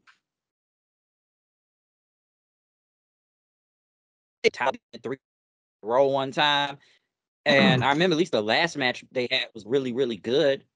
But I remember they was running that back like 3, 4 different times. And there we So go. it makes you think about like matches. I feel like the best match she probably had out of his title reign was probably against beating Charlotte at WrestleMania. And that's where it started, bro. And even that wasn't even lit until it got lit, bro. Like people like to glorify that match so much, but the crowd did not care until Charlotte got dumped on her face, bro. And then it was like, whoa, this match is actually dope. Like, like come on, man. So yeah, I just kind of like, I really question this title reign sometime, and going into this is like, yeah, I knew Ripley was gonna win. So like I said, until they get to some type of other challenger or whatever, it's like, come on. It's so funny. Also, I'll say it too. I forgot who was told me this. Like, I remember somebody was trying to say like, Ripley could be in the War Games match with the rest of the Judgment Day. I'm like, that's not about to happen. It's not about Oh to my happen. god. Oh my goodness. I Seriously, doubt mean, it. she could eat a RKO. Oh yeah, I wouldn't mind seeing that. It's not like we ain't seen women get RKO before. I'm honestly, I'm surprised they just ain't even put. And maybe they saving this, but I'm surprised they just haven't just put Jax against Ripley 1-on-1 yet. I'm surprised they ain't That's even done probably that. where we're going next. That's what I feel like what's gonna happen next. So that's probably gonna be the next thing because Jax, they brought her back, and well, she ain't hurt nobody yet. So Yeah, she I, beat Raquel, so I'm almost positive that's where this is going. yes, Yeah, it they is, buddy. they tried to make her look dominant Going. again. So that's the most I could see out of that. But we'll see where it goes. But I probably see Jax going for the title next and whatnot. So I don't know, but they've been trying to make her look strong again. I just feel like she's just been kind of there now at this point. Um, Moving on, though, we now get to the main event of this show, the next War Games match. Seth Rollins, Cody Rhodes, Sami Zayn, Jey Uso, and Randy Orton versus Judgment Day and Drew McIntyre. Um, this was good. I enjoyed the match. Obviously, it was going to be a hot main event in general. Obviously, the face teams, super over, by the way, also, especially once, they hit the ring and everything. But it's like another one of these matches where, you got to wait till everybody hits the ring. And then, that's when the real stuff actually begins and whatnot. I will say this. I know there were weapons involved in this match too, but at least it wasn't like, everybody that kept hitting the ring had to pull out a weapon just to get in the ring with it. It didn't really happen until Priest got in there with like a baton and whatnot. And yeah, we saw tables. Yeah, we saw, a chair and whatnot, or a lead pipe, a lead pipe and stuff. But the weapons didn't even come on until later on. They kind of used more of the cage match itself. But I think the match obviously didn't get real crazy once everybody came out. And then everybody was wondering, was Randy Orton here yet? When's he going to get here? Because that was being questioned throughout the night. Will Randy Orton actually show up? Until Randy Orton did show up, then obviously he got a big pop, because throughout this match we got obviously Randy chants and CM Punk chants, which we've been hearing throughout most of the entire night of who was actually going to come out. But once Orton's music, well, because Orton didn't come out when the timer, it ended, because Ripley's music hit and everybody thought it was going to be a cash in, so Priest could cash in the Money in the Bank right there. And Randy Orton finally came out, then big pop. Looks great, obviously hitting his moves that the power slam, the DDT, and all that. Even going for the RKO, which looked like he was gonna get Jay, but Orton still basically told him like, "Yeah, you know what you did. We all know the Bloodline took out Randy Orton, and that's why we ain't seen Orton in so long and whatnot. They're the ones that took him out." But it was starting to turn to a finisher fest then right after that, and the face team obviously ended up winning with the RKO. Well, because they threw McDonough almost from the top of the cage, and Orton hit that RKO in midair, and then Cody hit the crossroads and won the match. Then after that, because I think he hit Priest with the crossroads. Who took the pin? Was it McDonough or Priest? Priest took the pin. Priest took the pin. All right, yeah. So Cody ended up hitting the crossroads from there, and yeah, the faces won the match here. So it was good. I thought it was a really good match. I thought it was cool. Like, I don't know, just copy paste what I said about the women's match to this one. Like, this one had a little more going for it. Like when Drew came in and he's taking everybody down just to get to Jay, that was cool. The Randy Orton return was cool. So I mean, like just like I said about the women's match, it's not bad. Nothing about it is bad. It's just the they got to work within the confines of how WWE does their hardcore violent matches, and you know, maybe I'm just spoiled from all these other companies, but it was cool. I don't have any complaints about it. It was fun. It was good. Like I know some people say, "Oh, well, where's the blood? Where's the violence?" I'm like, I remember you're not really gonna get blood out of this.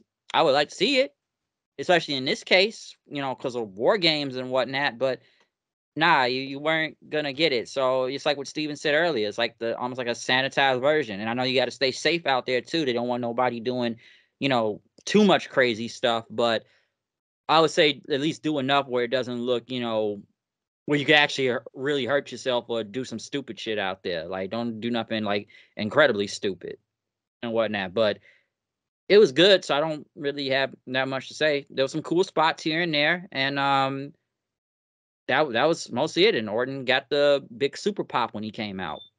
I'm surprised Priest took the pin. That surprised me more than anything else. I mean, JD was right there. Yeah, because now I feel like that's gonna lead into what. Now they're gonna question Priest now, and he may get kicked out of the group. Like, you wanted to be the leader so bad, and look where you led us to. Yeah, they're literally telling the same story in both War Games matches, by the way. Like with the Bailey thing and now the Priest thing, and then the Charlotte Becky thing, the Seth Cody thing. Like they literally, like, this y'all Booker of the Year, bro. He just swapped the genders and gave you the same match, bro. All right. Yeah, yeah. What I was gonna say about the match, I felt like I got a little bit more story out of it, just a little bit more. Like you said, with the Drew trying to get everybody out the way just to get to Jay. Randy ordered about the RKO Jay, because he the bloodline the one that took him out. And it's like I get that, I had got a little bit more story to it, but I I just didn't get too much out of it until Randy came back. Yeah, I was waiting for Randy to come back. See, here's the thing. I got to tell you the origin of how I watched the match. See, I went to sleep already by the time Zoe Starks to go. I had to rewatch from Zoe Starks on down and, earlier this morning just to get ready for this review. So but it was the reason why I went to sleep on those two matches, and we'll get to that. But I I just felt like I was waiting for Randy to come back. Once Randy came back, that's when everything popped up, pick it up. That's one of my favorite wrestlers anyway, So I'm super happy that he came back. So I was like, man, I would pop it up for all his moves and stuff. He did a little power slam, which I think is one of the best power slams. They want to give it to Dustin Rhodes. You can give it to Dustin Rhodes if you want to. Yeah, but I think Randy got the best power slam that's in the business. But it's all of that. I will pop it up all this move. But after all this move got out the way, it was back to me looking like, all right, cool. We're in the end of the match now. Let's get to the end now.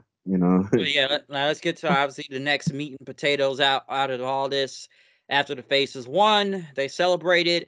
But before the show could actually go off the air, and you see that WWE graphic on the side, next thing you know, Cult of Personality hits. Obviously, we already knew the chants throughout the night, whether it be they were cheering or booing. But the minute Cult of Personality hit, CM Punk returned to the WWE, super mega pop. Crowd went nuts. He just walked out there. He did his it's clobbering time thing, and the fans said it. Him going to hug the fans, and one was saying, whose town is it? Chicago, Chicago. Just slapping hands. Crowd just going ape shit crazy, and even say yeah before the show went off the air. So CM Punk, we've been hearing rumors for multiple months now. A lot of people want to say this was like the best kept secret. That's iffy in a way. Apparently, the deal was finalized that following day in the afternoon because people wondered if he was gonna be there or not. We've been hearing this for like several months since he got let go from AEW and stuff. So he's back. I know everybody's going to look at it as in a different way, though. I said even months ago he might as well go back out of spite just to stick it to AEW and especially the Elite, proving that he is still a way bigger star than them. Which, come on, look at that pop! It just they went ape shit out there and whatnot. Some say it'd be sticking it to Tony and whatnot after him being fired. Some are gonna say it's really hypocritical to come back because let's remember we've seen him talk about WWE. We've seen him talk about it on AEW. Buy one get one free extravaganza, or is the grass greener on the other side? So a lot of people are gonna look at it as him kind of being hypocritical going back to the company at the same time. I was like, he probably was going to end up back anyways, because who else is really going to offer him that crazy amount of money? And now, once I kind of said earlier in the night, people are going to say Triple H is now the Booker of the Year because he got CM Punk and whatnot. But I'm sure it was most likely a sit down meeting or something with Punk, Vince, Triple H and Nick Khan also, because I know Yeah, everybody's gonna say it's different been, deals.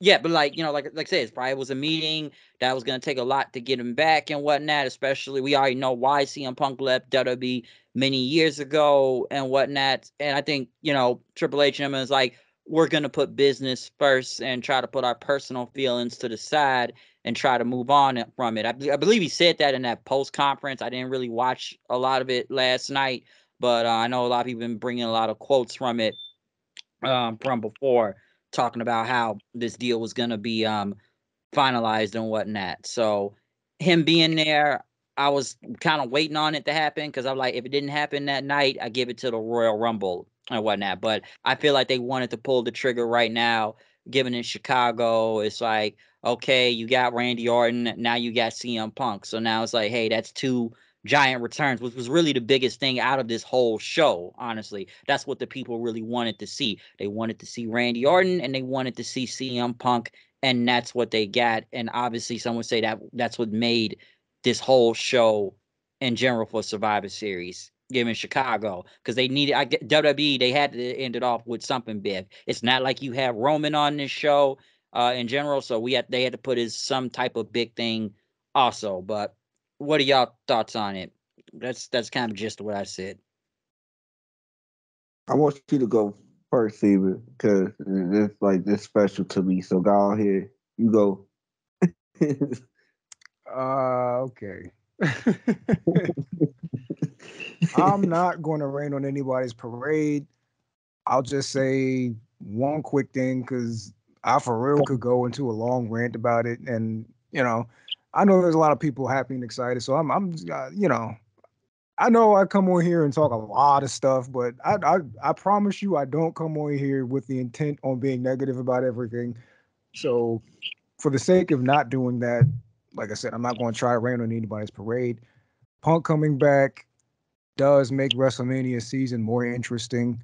I hmm mean, I'd hate to be the guy whose spot he's taking, but but him being there automatically it shake things up, man. So that's cool. It made for a cool moment. I never saw it coming. Trips went back into his bag of tricks with the putting the logo at the bottom and then something happening after it, like the NXT days. So yeah, like we'll see where it goes from here, and that's all I'm going to say. Well, it's very special. The reason why I asked you to go first is very special. Those last two things, Randy Orton coming back and CM Punk coming back, it's just maybe just I don't know. It's just that special friend in me because I'm a fan. I'm a huge fan of both of them. They both in my top five, so I was very, very, very happy when they came back. But here's the thing, though. Here's the thing. And back to what Bryce was saying. Going to forget? Are we going to forget what this man said? It ain't like I know everybody comes back. I know that because I said it before. Everybody comes back, even with the harshest words. They all return, and but those words sung a little bit harder than all the other ones. All the other people was saying about it was they'd say something like, "Oh man, we didn't get to do this and we didn't get to do that and all that." So they'll be whining about what they did get to do while it was in the WWE. But this man was going in straight for the juggler. You know what I'm saying? Oh man, get that you could go there and you could go for that 2 for 1 WrestleMania WrestleMania season. It was like, hold on, whoa, hey, punk, you going in, ain't you? You go over there, you start talking wow. And even though he was still my favorite, one of my favorite wrestlers, there, I like to watch, but I couldn't help but to sit there and think, like, is this going to go right? is it going to go right or is it going to go left, far left? Whatever trips and him don't get along on a certain thing, how his character should be run. Well, what happened then? I don't know. I don't want to look at it like that, but I will hope that everybody professional in both parties. But he got two. Again, back to the deal. He got two different deals. So crazy. He got two different separate deals. He got one with personally with Vince, and he got one with with straight up with the company. And so I don't know how he did that, but he rolled it in, and he Scrooge with Duck out there. But I I don't know. I can't. I'm happy. In the long run, I don't know how it's gonna work out. Yeah, I All right, think that, see, look, I well, was going to leave it alone, but you said it. So since you said it, you opened the floodgates. All right. Like, I was cool to be all right, like whatever, enjoy it because I know there's a whole bunch of punk fans and everything. But since you said it, I want them. I you want to you see. You know what I'm saying? I just said it. I'm one of the huge punk fans, but I have to say it. You know what I'm saying? I'm not going to sit here act like the world. If you sit here act like the world is burning, and you just sit here watching TV, nah. You got to call out what you see. You got to call out what you see.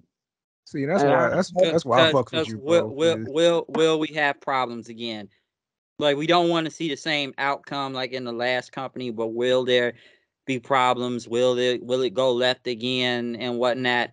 We don't Well, know. I'm not even talking about that, bro. That no, aspect of it, no, that's a wait no. and see. I'm talking about what we talked about, you and me, Bryce, months ago when you asked, "Is Punk coming back to WWE now that he's at AEW?" And I told you, "Look, I like Punk. I've been a fan of this man since '05. I thought he was the coolest dude in the world. But if Mhm. he went back to WWE, that's bullshit, bro." Oh yeah, yeah. We talked about this. Yeah, it would be kind of hypocritical given what he said about them. And we come on, It even was like I said crazy. before on Nah, AEW, ain't we not talked about the ain't foul even play. no kinda, bro. You know, I was It's just about to say garbage, that. bro. I Like, just we said heard it. him say it. It's We heard it's totally on video. It's hypocritical. on video. I We just heard him said, say it.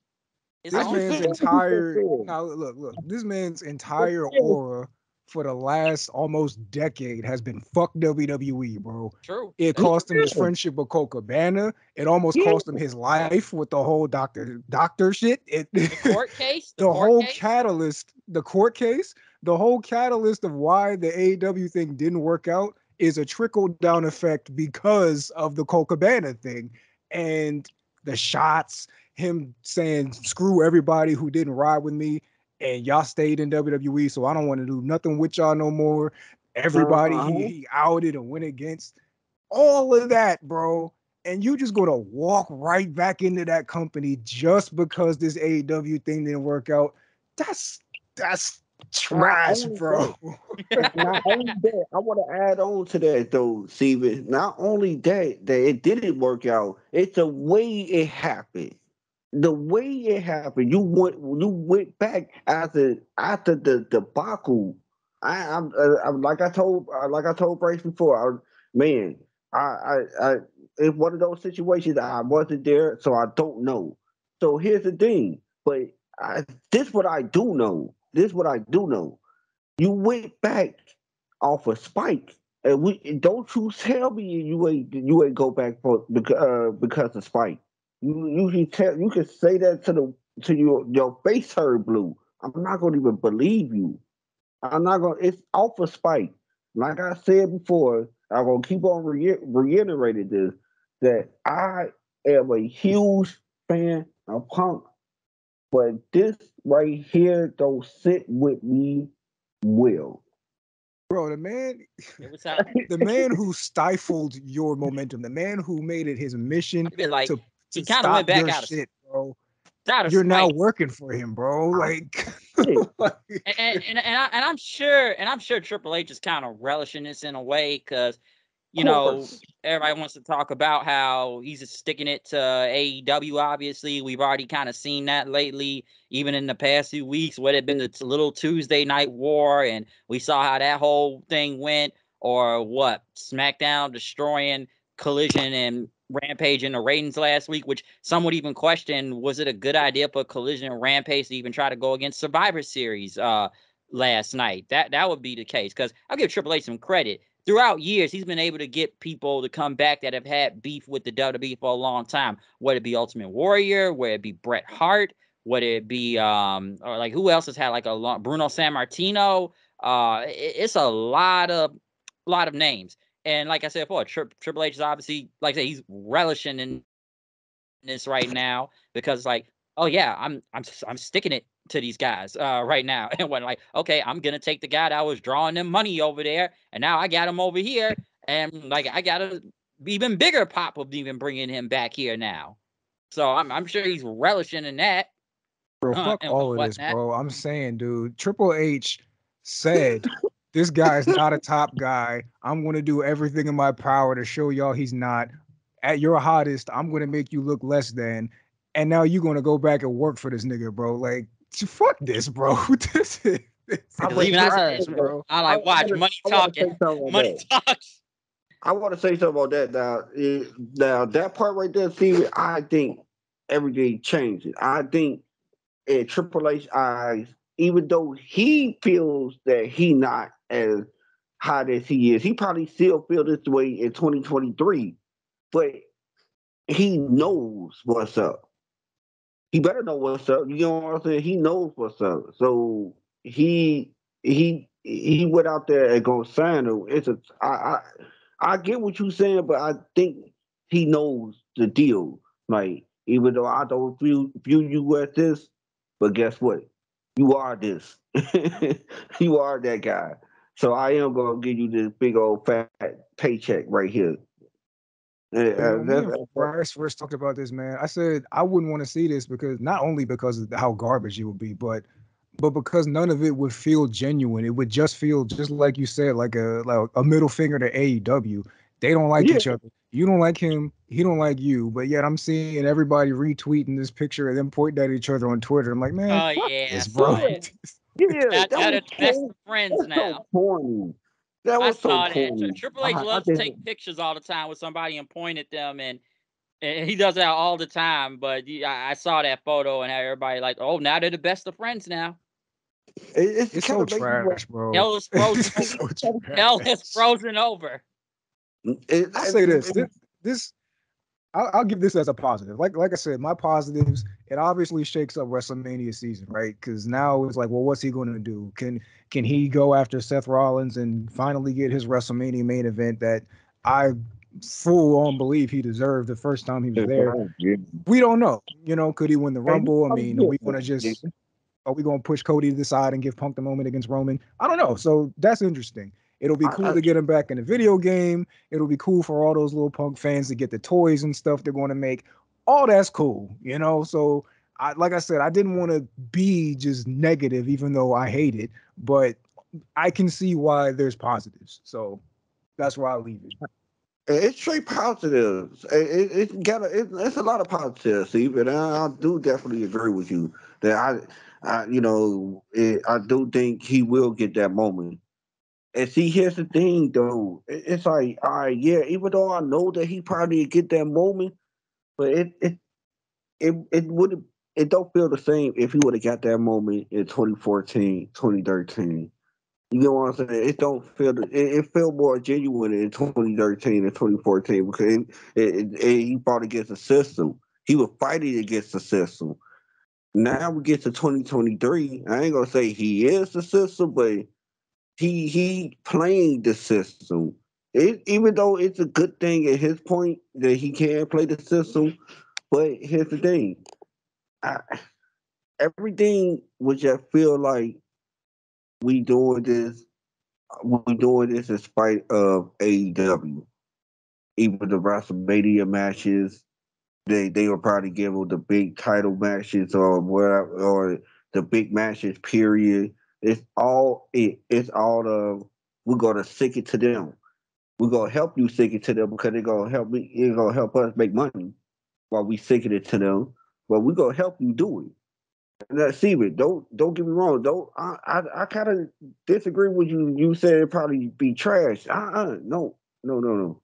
I think he will do so well because of it's a spite of AEW. He will go beyond any other matches that he will do. It all I put a sample on it right now. All his matches will be at least 4 stars up Oh, I'm not because he's saying like trying. what he's going to do is trash. I'm saying the situation is trash. Now he'll have great matches, great moments, promos, all that. Like his merch will be dope, and like I'll play with him in a video game and all that. Like me saying trash isn't me saying what like his career is about to be trash. Like nah, he finna cook. I kind of figured you weren't saying that. No. Don't think nah. Steve, I knew you weren't saying that. I talk about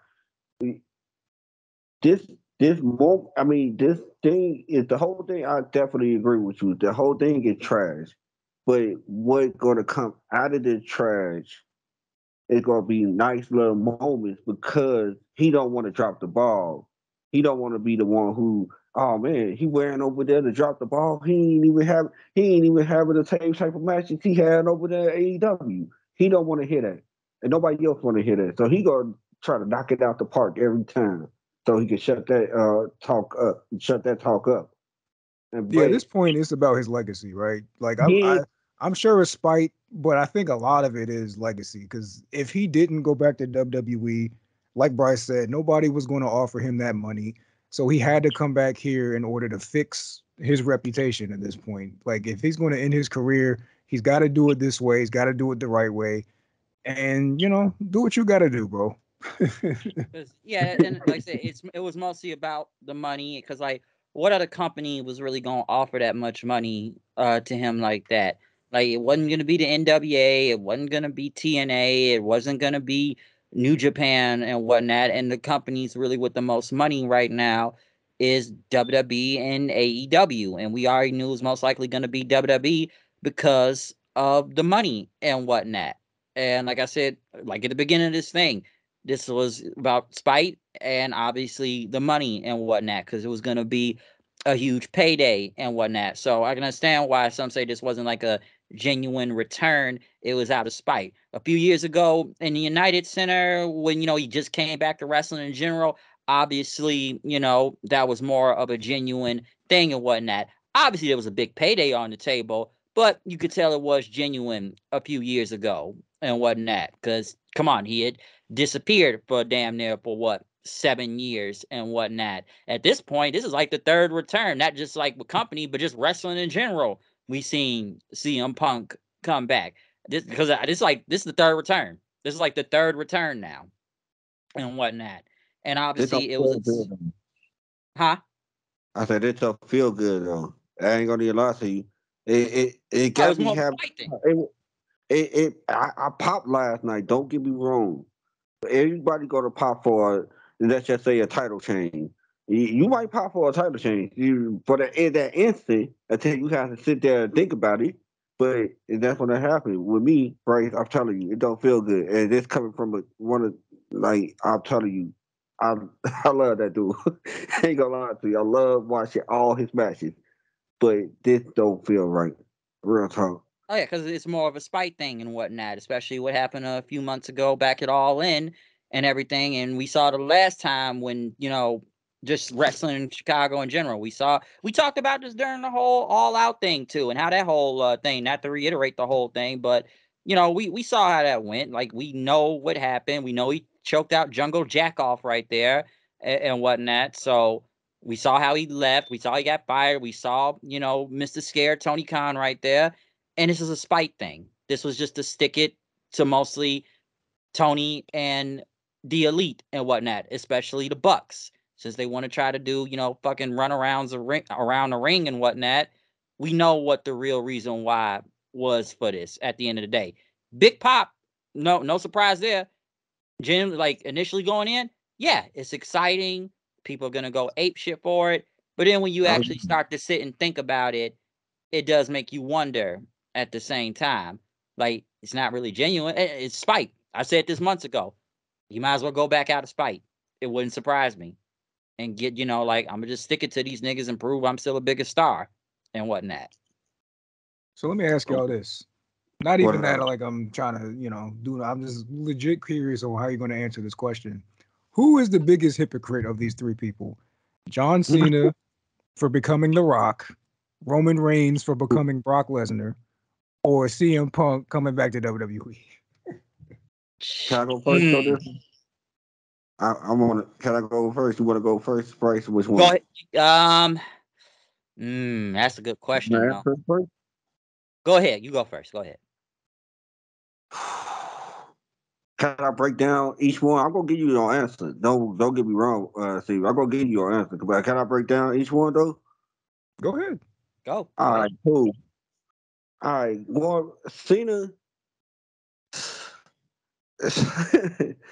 I ain't gonna lie to you. I think Cena it was out of nowhere, and I think it was out of nowhere for even him. Even though, like you said, it was still hypocritical because you became the person you were talking stuff about. But I think it was out of the clear blue. I think he was there just solely to be just a wrestler. And as his career went on, he thought he was just going to be there as a wrestler. So he was looking at a person like The Rock, who it wasn't even his fault. That's why I don't even. That's why Cena needed to shut up right there because it wasn't even his fault. They let his contract expire on purpose just to see if he was going to go out there and make it big as a star. But he did, and so it's like they were kind of mad. They were playing petty little games. The Rock wanted another deal, but they didn't give it to him because they wanted to see if he was going to run back after making himself look like a fool to them out there in Hollywood, not knowing that one day he was going to be one of the biggest stars. But Cena did not know. I give him that. Even though he still did it, but he did not know it came too fast for him. He became a star. I mean, a mega star out of nowhere. Roman Reigns, nah. Even though he take the second place because he became the person he was talking stuff about, real talk, and he knew he was becoming that person. He could have stopped that a long time ago. He could have said, "Hey, look, I want more little days. I want to work this match. I want to work that match. I want to do that." He got the pool. He got it. Well, why you pretending like you now you just going by whatever contract you giving? Nah, it's Roman. You take that one. The biggest one is CM Punk. I'll tell you this right now. Yes, that's the biggest one. But you gotta hear what he was saying. I know y'all know.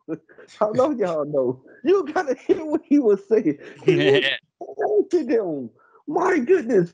Oh my goodness. He was trashing them for at least not every time he got a microphone in his face when he was retired for those 7 years, not retired, but when he was away from wrestling for those 7 years, he trashed him.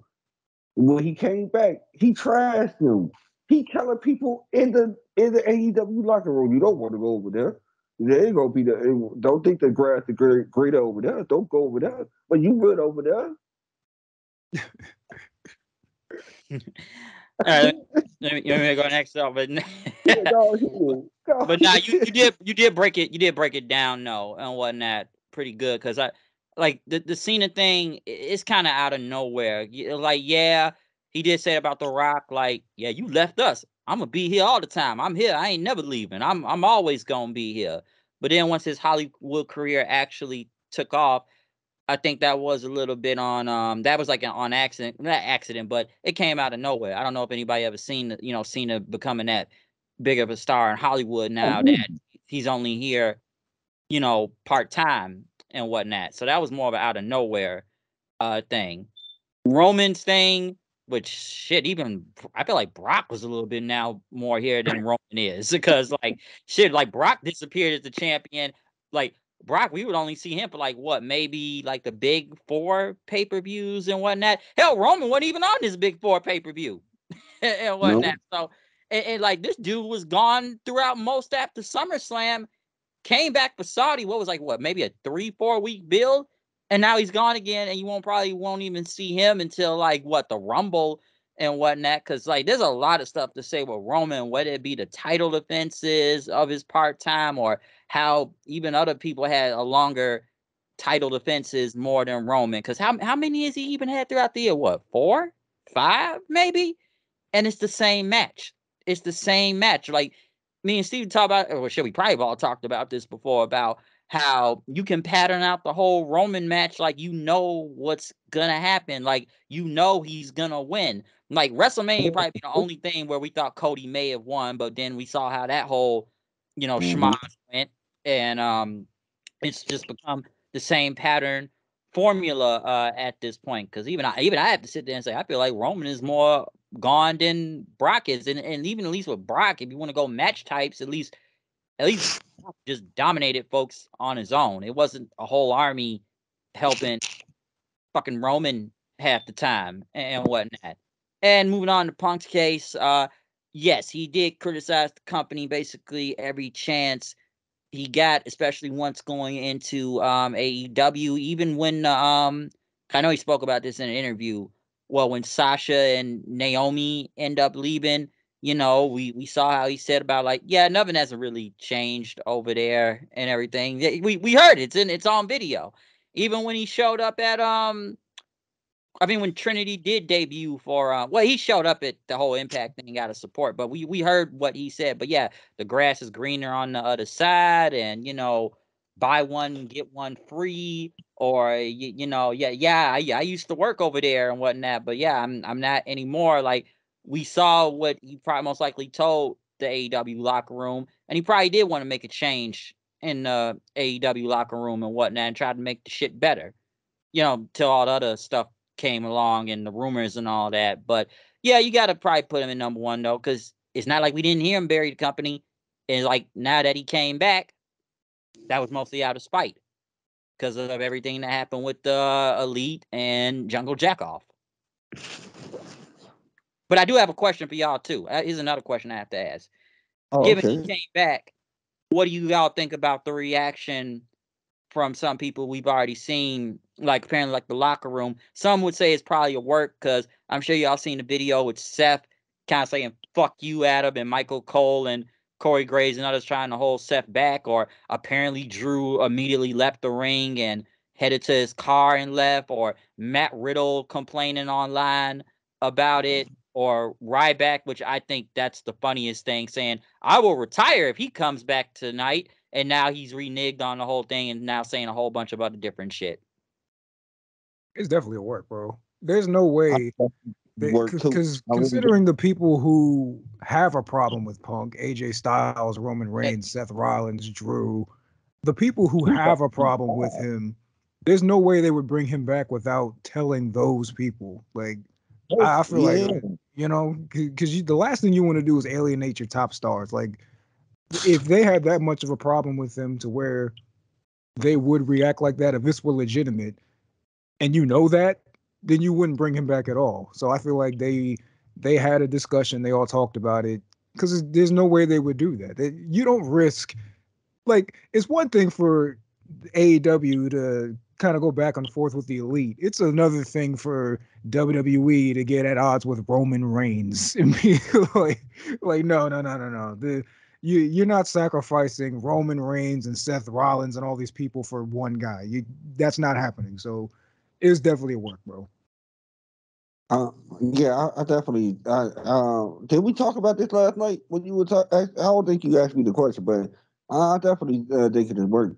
And, it's one of those type of situations that it's beautiful work. I ain't gonna lie to you. It make me can't wait to Monday Night Raw. They did a good job. They made me want to watch Monday Night Raw, because they would show footage of people getting mad. They showed that. They don't. They showed it. You can look on the page. They show Seth Rollins getting mad. You heard about Drew walking out. We don't know if Roman was there, like you said. So we don't know about his situation. I'm very sure AJ Styles. First of all, to be honest with you, I think AJ Styles is one of the most professional guys in the business right now. Hands down. So I don't think he would have too much of a problem as long as Punk don't do anything to him. I think he'll be cool. But it's a work. And even Seth has said in an interview before, like, hey, I may not like him, but I'll do business though. He'll do business. Like the only people that was like outside that we saw talk that's not in the WWE is Matt Riddle saying something on Twitter. He said something last night, and Ryback there. Like Ryback's irrelevant though, so like he belongs to the streets. Okay, this buttermilk biscuit ballhead ass nigga can honestly be quiet, and You it's the only one talking about Ryback, bro. I know I'm bringing it up because that's what happened, but I still think it's funny. We brought this up yesterday. How can you retire when you're not unemployed? But Kyle did kind of explain to me about that too. But I had to ask that question. What about Riddle saying something? Same thing. He don't even work here. He don't even work here, and he had a lot of problems. He talking about it's gonna be 0 for 2. Why? I'm like, yeah, whatever, dude. Wait, go start off some OnlyFans page or something, nigga. That's what you about to do? I mean, for real, shut up. Like, and like that's true. And I will ask this question also. Do you think now? I don't even see this, but man, do you think more people are going to be starting to probably jump ship to WWE, given that we've seen people recently now from AEW jump into the WWE now or back to the WWE now?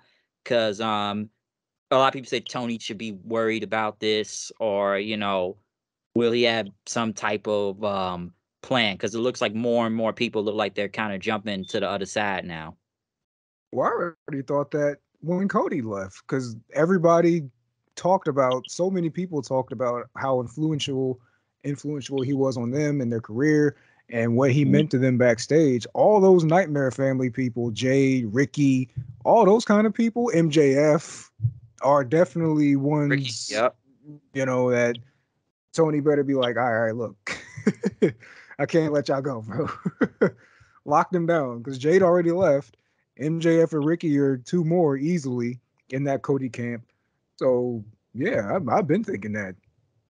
Because it's been like we've seen people kind of we've seen them jump ship. Like they offered Jade more money in AEW, but she was like, nah, I want to go over here and whatnot. Even Pillman Jr. Like, look how he's presented right now than what he was in AEW. Like, really, really think about that. That So nigga sucks. I've heard, I've been getting that a lot. So not digging this new gimmick, eh? Look, man, we ain't even got into it. We don't have to get into it, but that nigga sucks. I've heard people already say he's being presented more better than he was in AEW. I've heard that, and it's just we just seen a lot more people jump ship now. Even like with Punk, because didn't Jade she kind of was on Punk's side in AEW and whatnot. We saw that too. So I feel like now will it be more of an influx because it's already happening. Like it's already going down. But, should Tony be worried and, try to lock people down and whatnot? Because, like, you've already lost the cash cow. Like, who else are you going to lose next? Because Cody was the first. And that was very significant once he left. Because obviously we saw how things changed then. Mm-hmm. I can see more people, but like Steven said, I saw that back when Cody Rhodes had jump ship. I saw a lot of people about to jump ship when he did it. So it wasn't because of Punk. It was Oh, no, more I'm not. because of no. I understand. I think it was more because of Cody. Really, I think Cody is the one who really started it.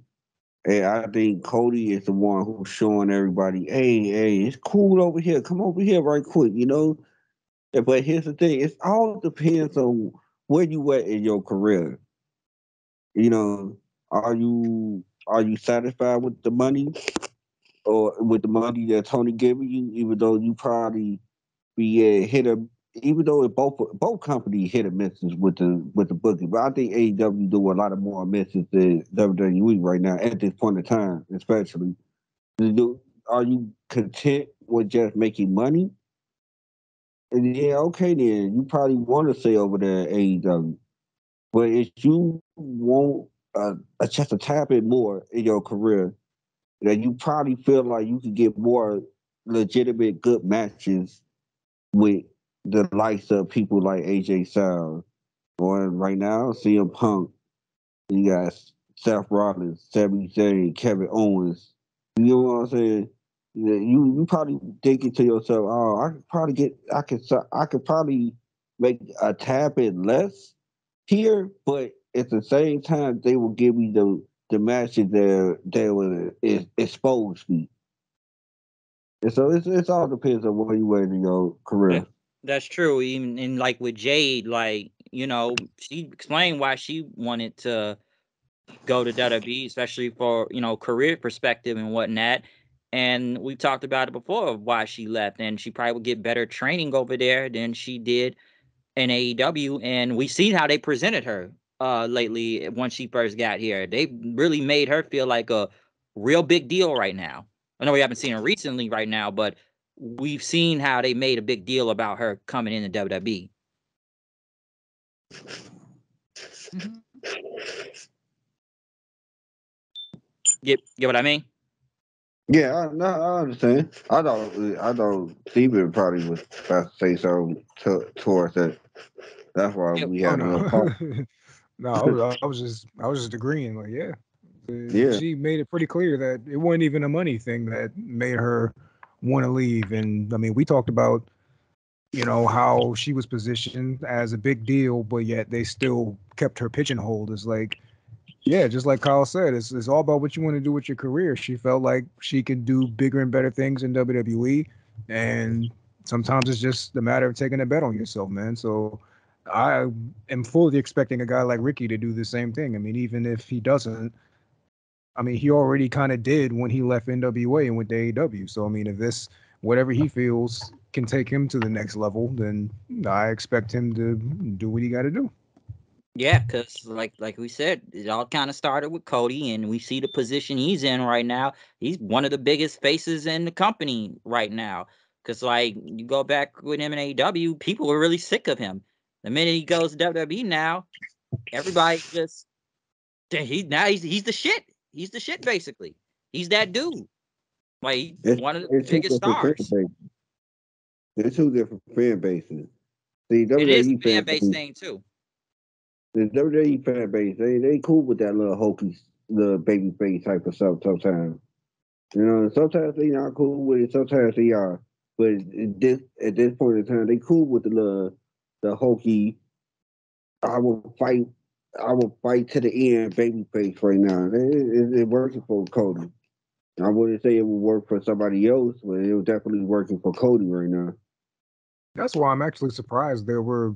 I mean, I said this to Bryce yesterday. I was surprised there were punk chants because this is a completely different. Ever since AEW came into existence, this is a completely different crowd now in WWE. There are people who are more susceptible to whatever they're being shoveled down their throats. Like we saw them going crazy for the Miz as a babyface. It's like that is what I thought the WWE fan was now. So when they started chanting punk I'm like, whoa, I didn't expect I y'all to mean, be dirt sheet reading and all that shit. Like, okay, I guess, but I guess there's some kind of mix there now. I don't know. Maybe some nah, we a, fans from AEW left when Punk left. I don't know, but yeah. nah, we a smart crowd over here. You know what I'm saying? That's the reason. Yeah, most definitely, I agree with you, Stephen. They are reading the dirt sheet because I promise you, we are the Chicago fans. No matter what the company is, I promise you, we are a smart crowd, and and we would read the dirt sheet, and we would like we had some people who wasn't thinking that he would come in. I was one of them. I just kept on telling everybody to shut up talking about it. I didn't want to hear no more. And so, but yeah, it was a mixture of crowds. You had that WWE crowd that still was you shovel anything down our throat, we'll throw better. Like with the Miz, but you still had a smart crowd too out there because it's Chicago and with the CM Punk situation. Oh yeah, because even you on talk dirt sheet writers, I've already kind of seen online lately because I'm sure they've been reading some type of site because even they said what Dave Meltzer got it wrong last night saying he wasn't gonna be there. So I've already seen people go after him because apparently he said Punk wasn't going to be there um, last night. So I'm sure that somebody read off something because it's been on damn near so many sites of whoever's been putting out the rumors. But whether it be Tuna Meltzer or his lapdog Alvarez or Maple Sap guy right there, they probably heard it from someone. What is your beef with Sean Rassat, bro? Yeah, fuck that nigga. But the guy, What? he's an idiot. What's I'm the sorry. backstory, bro? What's the backstory? The fact- Like, you always trash talking this boy. What's the beef, bro? Yo, I've seen him say a lot of stupid stuff. Okay, that even I've had to clown him. Like Tuna Meltzer, he's easy to clown and whatnot. But I've seen that like Sapman there. I've seen him say some off the wall stuff because you had to kind of come at me like, well, why you going so hard? It's like you just say like chat GPT. What something you said to me one time, like it was AI or something like that, because I called him Sap Man or Maple Sap or Soy Boy Sap or a whole bunch of stuff. All right, man. It just Just seems like you got like real beef with this man. And I'm like, do you know this nigga? Like, you're like I'm coming for him. I'm gonna spin the block or something on. You think I'm about to do that? I but mean, shoot, that's the way you be talking, bro. Like, you should hear it had entered our ears. You probably thinking like, all right, it's softball. It's like you ain't really saying nothing about this man. All right, you just throwing out little jokes. And then how it entered our ears is like, man, dang, Bryce really don't like this dude. Like, man, they must have bumped into each other in the convention or so. And they hated each other right there and there. It's like that's how it sounded to us. like it's a long history. Like I got a long feud with him or something. Yeah, that's how it sounds to us. That's what it. But you, I know it. With you, you just cracking jokes on it, man. It ain't really nothing serious. You just cracking jokes on him. I understand you just riding him, but at the same time, how we think about it, like, man, he really has some type of beef with this man. yeah, you be talking about him like I be talking about QT. Like, Oh like, all right, man, I yeah, didn't know it was that deep, bro.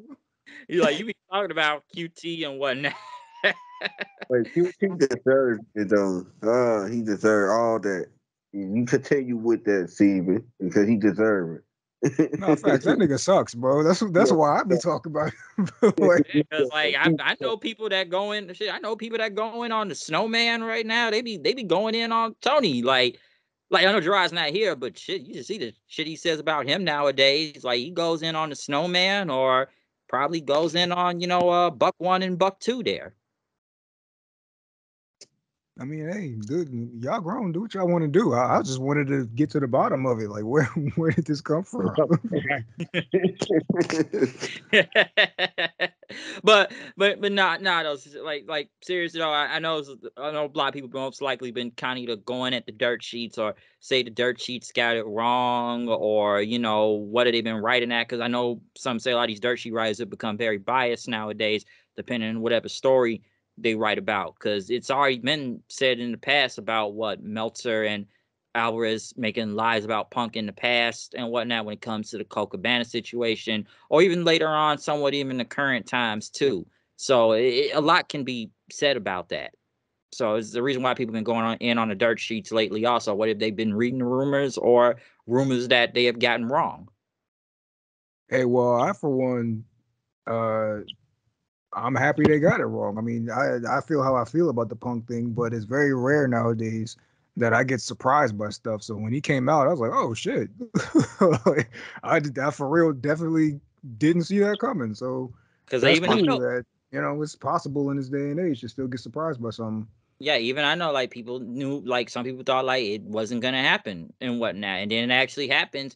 Then you're actually generally surprised. I know some people that was surprised. Some people kind of felt like it was gonna happen, but even in the like before it even happened, they kind of felt like it wasn't really gonna happen. Then it happens, and now everybody's excited. Because I said before, if he didn't show up tonight, I said it's probably either gonna be randomly somewhere along the line, or I was gonna give it until the Royal Rumble at most. That's what I was gonna say if he did not pop up pop up last night at Survivor Series. But I kind of feel like they wanted to pull the trigger. It was Chicago, and look at the massive reaction he got out there. Like Like you could like almost like it was like the sound was just busting through the screen. Could have broke it if they wanted to. Like the reaction was just insane.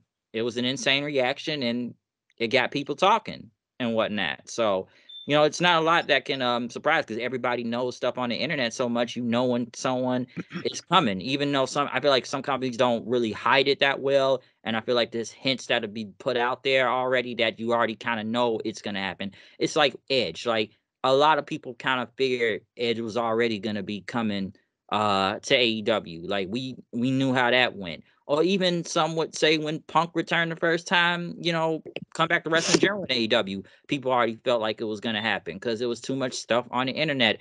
Oh, Tony bought the rights to Cult of Personality. Oh, you know what that means. Or even right now, what in Living Color made like Cult of Personality, like a new version of it that came out like 2 days ago, and that's the version that played on last night's show. So there's hints that give it away sometimes that which makes people already kind of figure it out.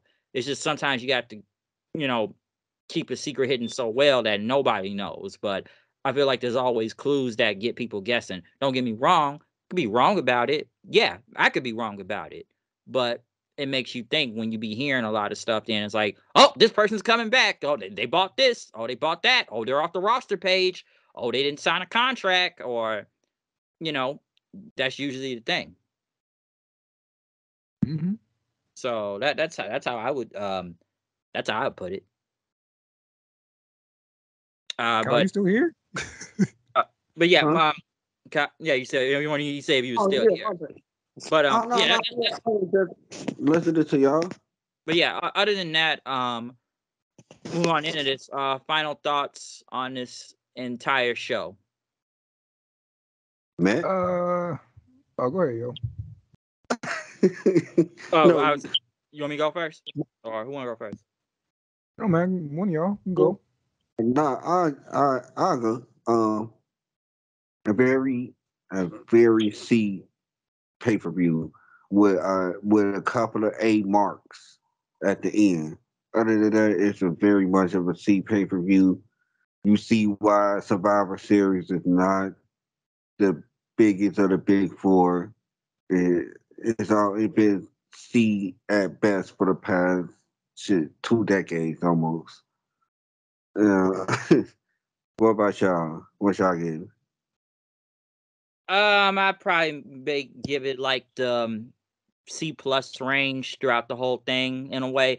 On one part with the A's, obviously this, like I said before, this whole show was about CM Punk and Randy Orton coming back. That was literally like the whole thing. You look at the rest of the card, it wasn't particularly bad matches, but like we already talked about earlier, it's a lot of the booking which is questionable in there in the War Games matches themselves. They were good matches, but it wasn't nothing that was setting the world on fire or something spectacular and whatnot. Because if, like, let's say if we just took Orton and Punk out the equation for a second right now, um, would it have been big as it was tonight? I mean, the Survivor Series, nah, because that's what's really got the A range of it. That's what this whole thing was about those two coming back. If we did it without them, it'd probably be a good show, but it wouldn't be in like an A plus range. Like I said, you look at the whole thing match wise and all that, it had to be in like the C plus range in a way. Don't get me wrong, WWE tries to make this, and listen, Survivor Series is one of the big four, but there's a reason why people look at it as the least big four. Because I've seen better Survivor Series in the past right now, but now that they want to go with War Games and not do the traditional elimination thing anymore, that kind of makes it look different, and that is good in a way. Not saying War Games sucks, but it's not like War Games was still spectacular on the show tonight too. But it's like I said before, with WWE right now, not even Big Four pay-per-views, they try to make every show try to feel big. That's why they keep doing all these international like country shows and whatnot. We already know where they're going next when it comes to these international countries, but also they like to hit major wrestling cities like Chicago that will get a big reaction pop to it too. But yeah, I would have to say kind of like overall minus, Punk and Orton, probably like in the C plus range, but Punk and Orton made the whole show. Yeah, I compare this show to getting like a big bite from 7-Eleven, right? It's like I've had better meals, but this did what it needed to do. It was a quick thing on a Saturday night. I paid $1 for it. I ate. It was fine. It satisfied me enough that I didn't think it sucked. It's like it was cool. It's not like I paid $50 for it. Like if this were AW or something. So I mean, when it's just you know a 5 match show, it went off before 11 o'clock. You know, before I started really feeling like, all right, it's time for this to end. I never got to that point. On average, the matches were pretty good. I didn't like the Gunther Miz match, and I didn't like what we could have gotten but didn't with the Santos match. But it was cool. I mean, y'all say C range. That's where I'd be at with it. It's no all out 2021. Because we had the big debuts, but also the show itself was fire. So it's not that, but the debut and well, I guess they're both returns, but the returns, carried it a little bit. I mean, even if how I feel about the Punk stuff, it's still a big moment. So I'm not going to take that away from them, even though I feel Well, it was cool. Y'all say C range. I rock with a C range. Yeah, I was gonna go. Yeah, probably like C plus mostly in a way. But yeah, just looking at the match quality themselves throughout a lot of these matches, it was okay. It was good, but it's a lot of the booking to be questioned about. That's why I kind of said earlier in this review, I know Punk came back, but I'm not going to sit here and say Triple H is now Booker of the Year or the greatest Booker of all time or some master Booker because everybody was saying that last night now.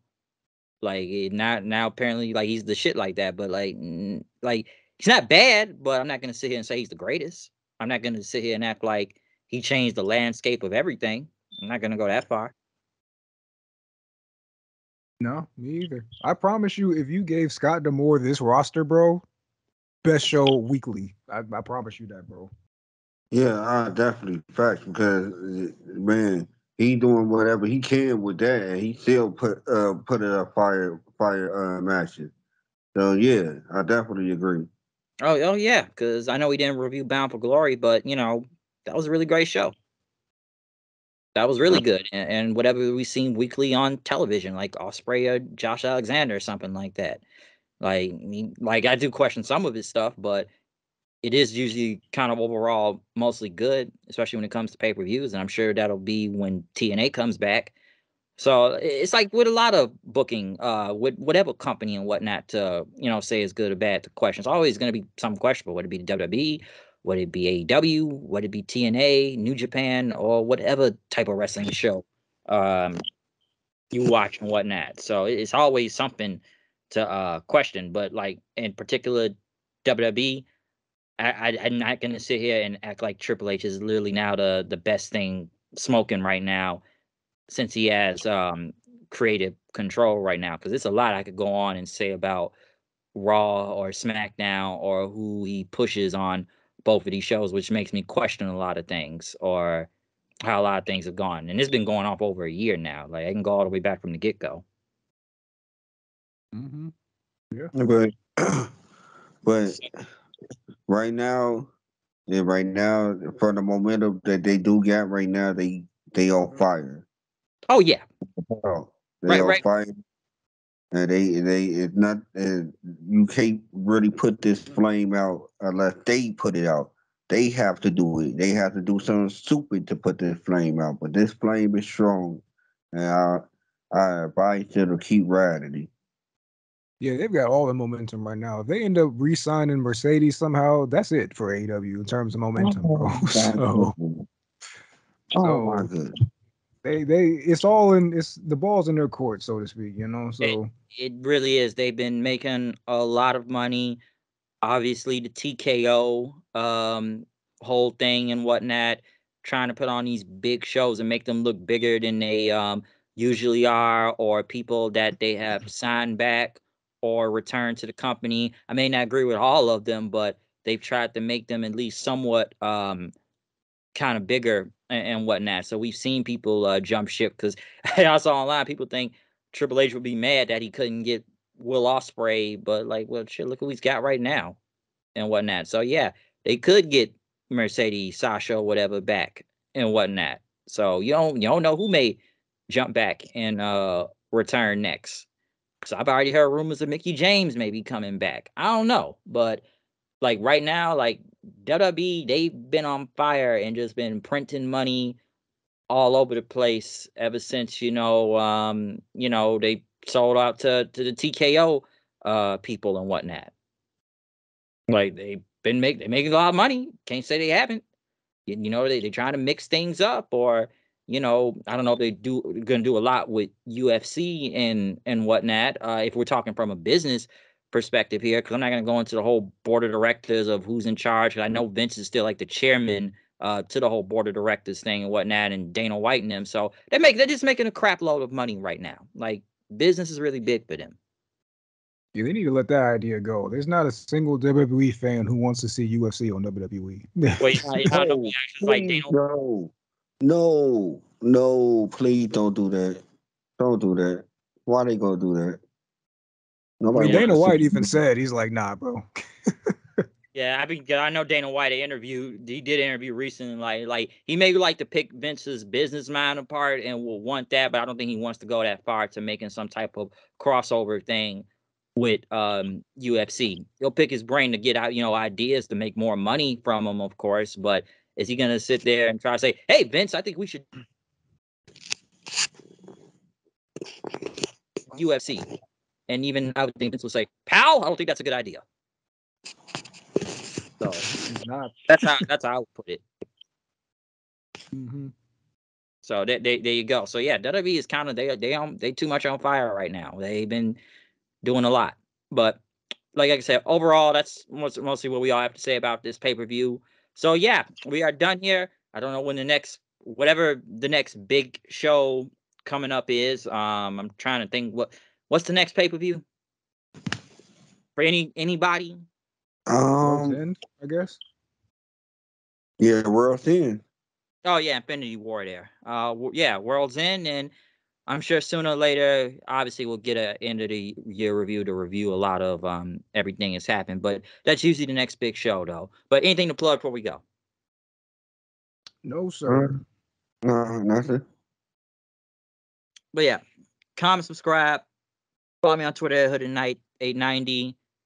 Hit the like button, hit the notification bell, and we will be back for another review at some point. So out of here, see y'all then, and peace.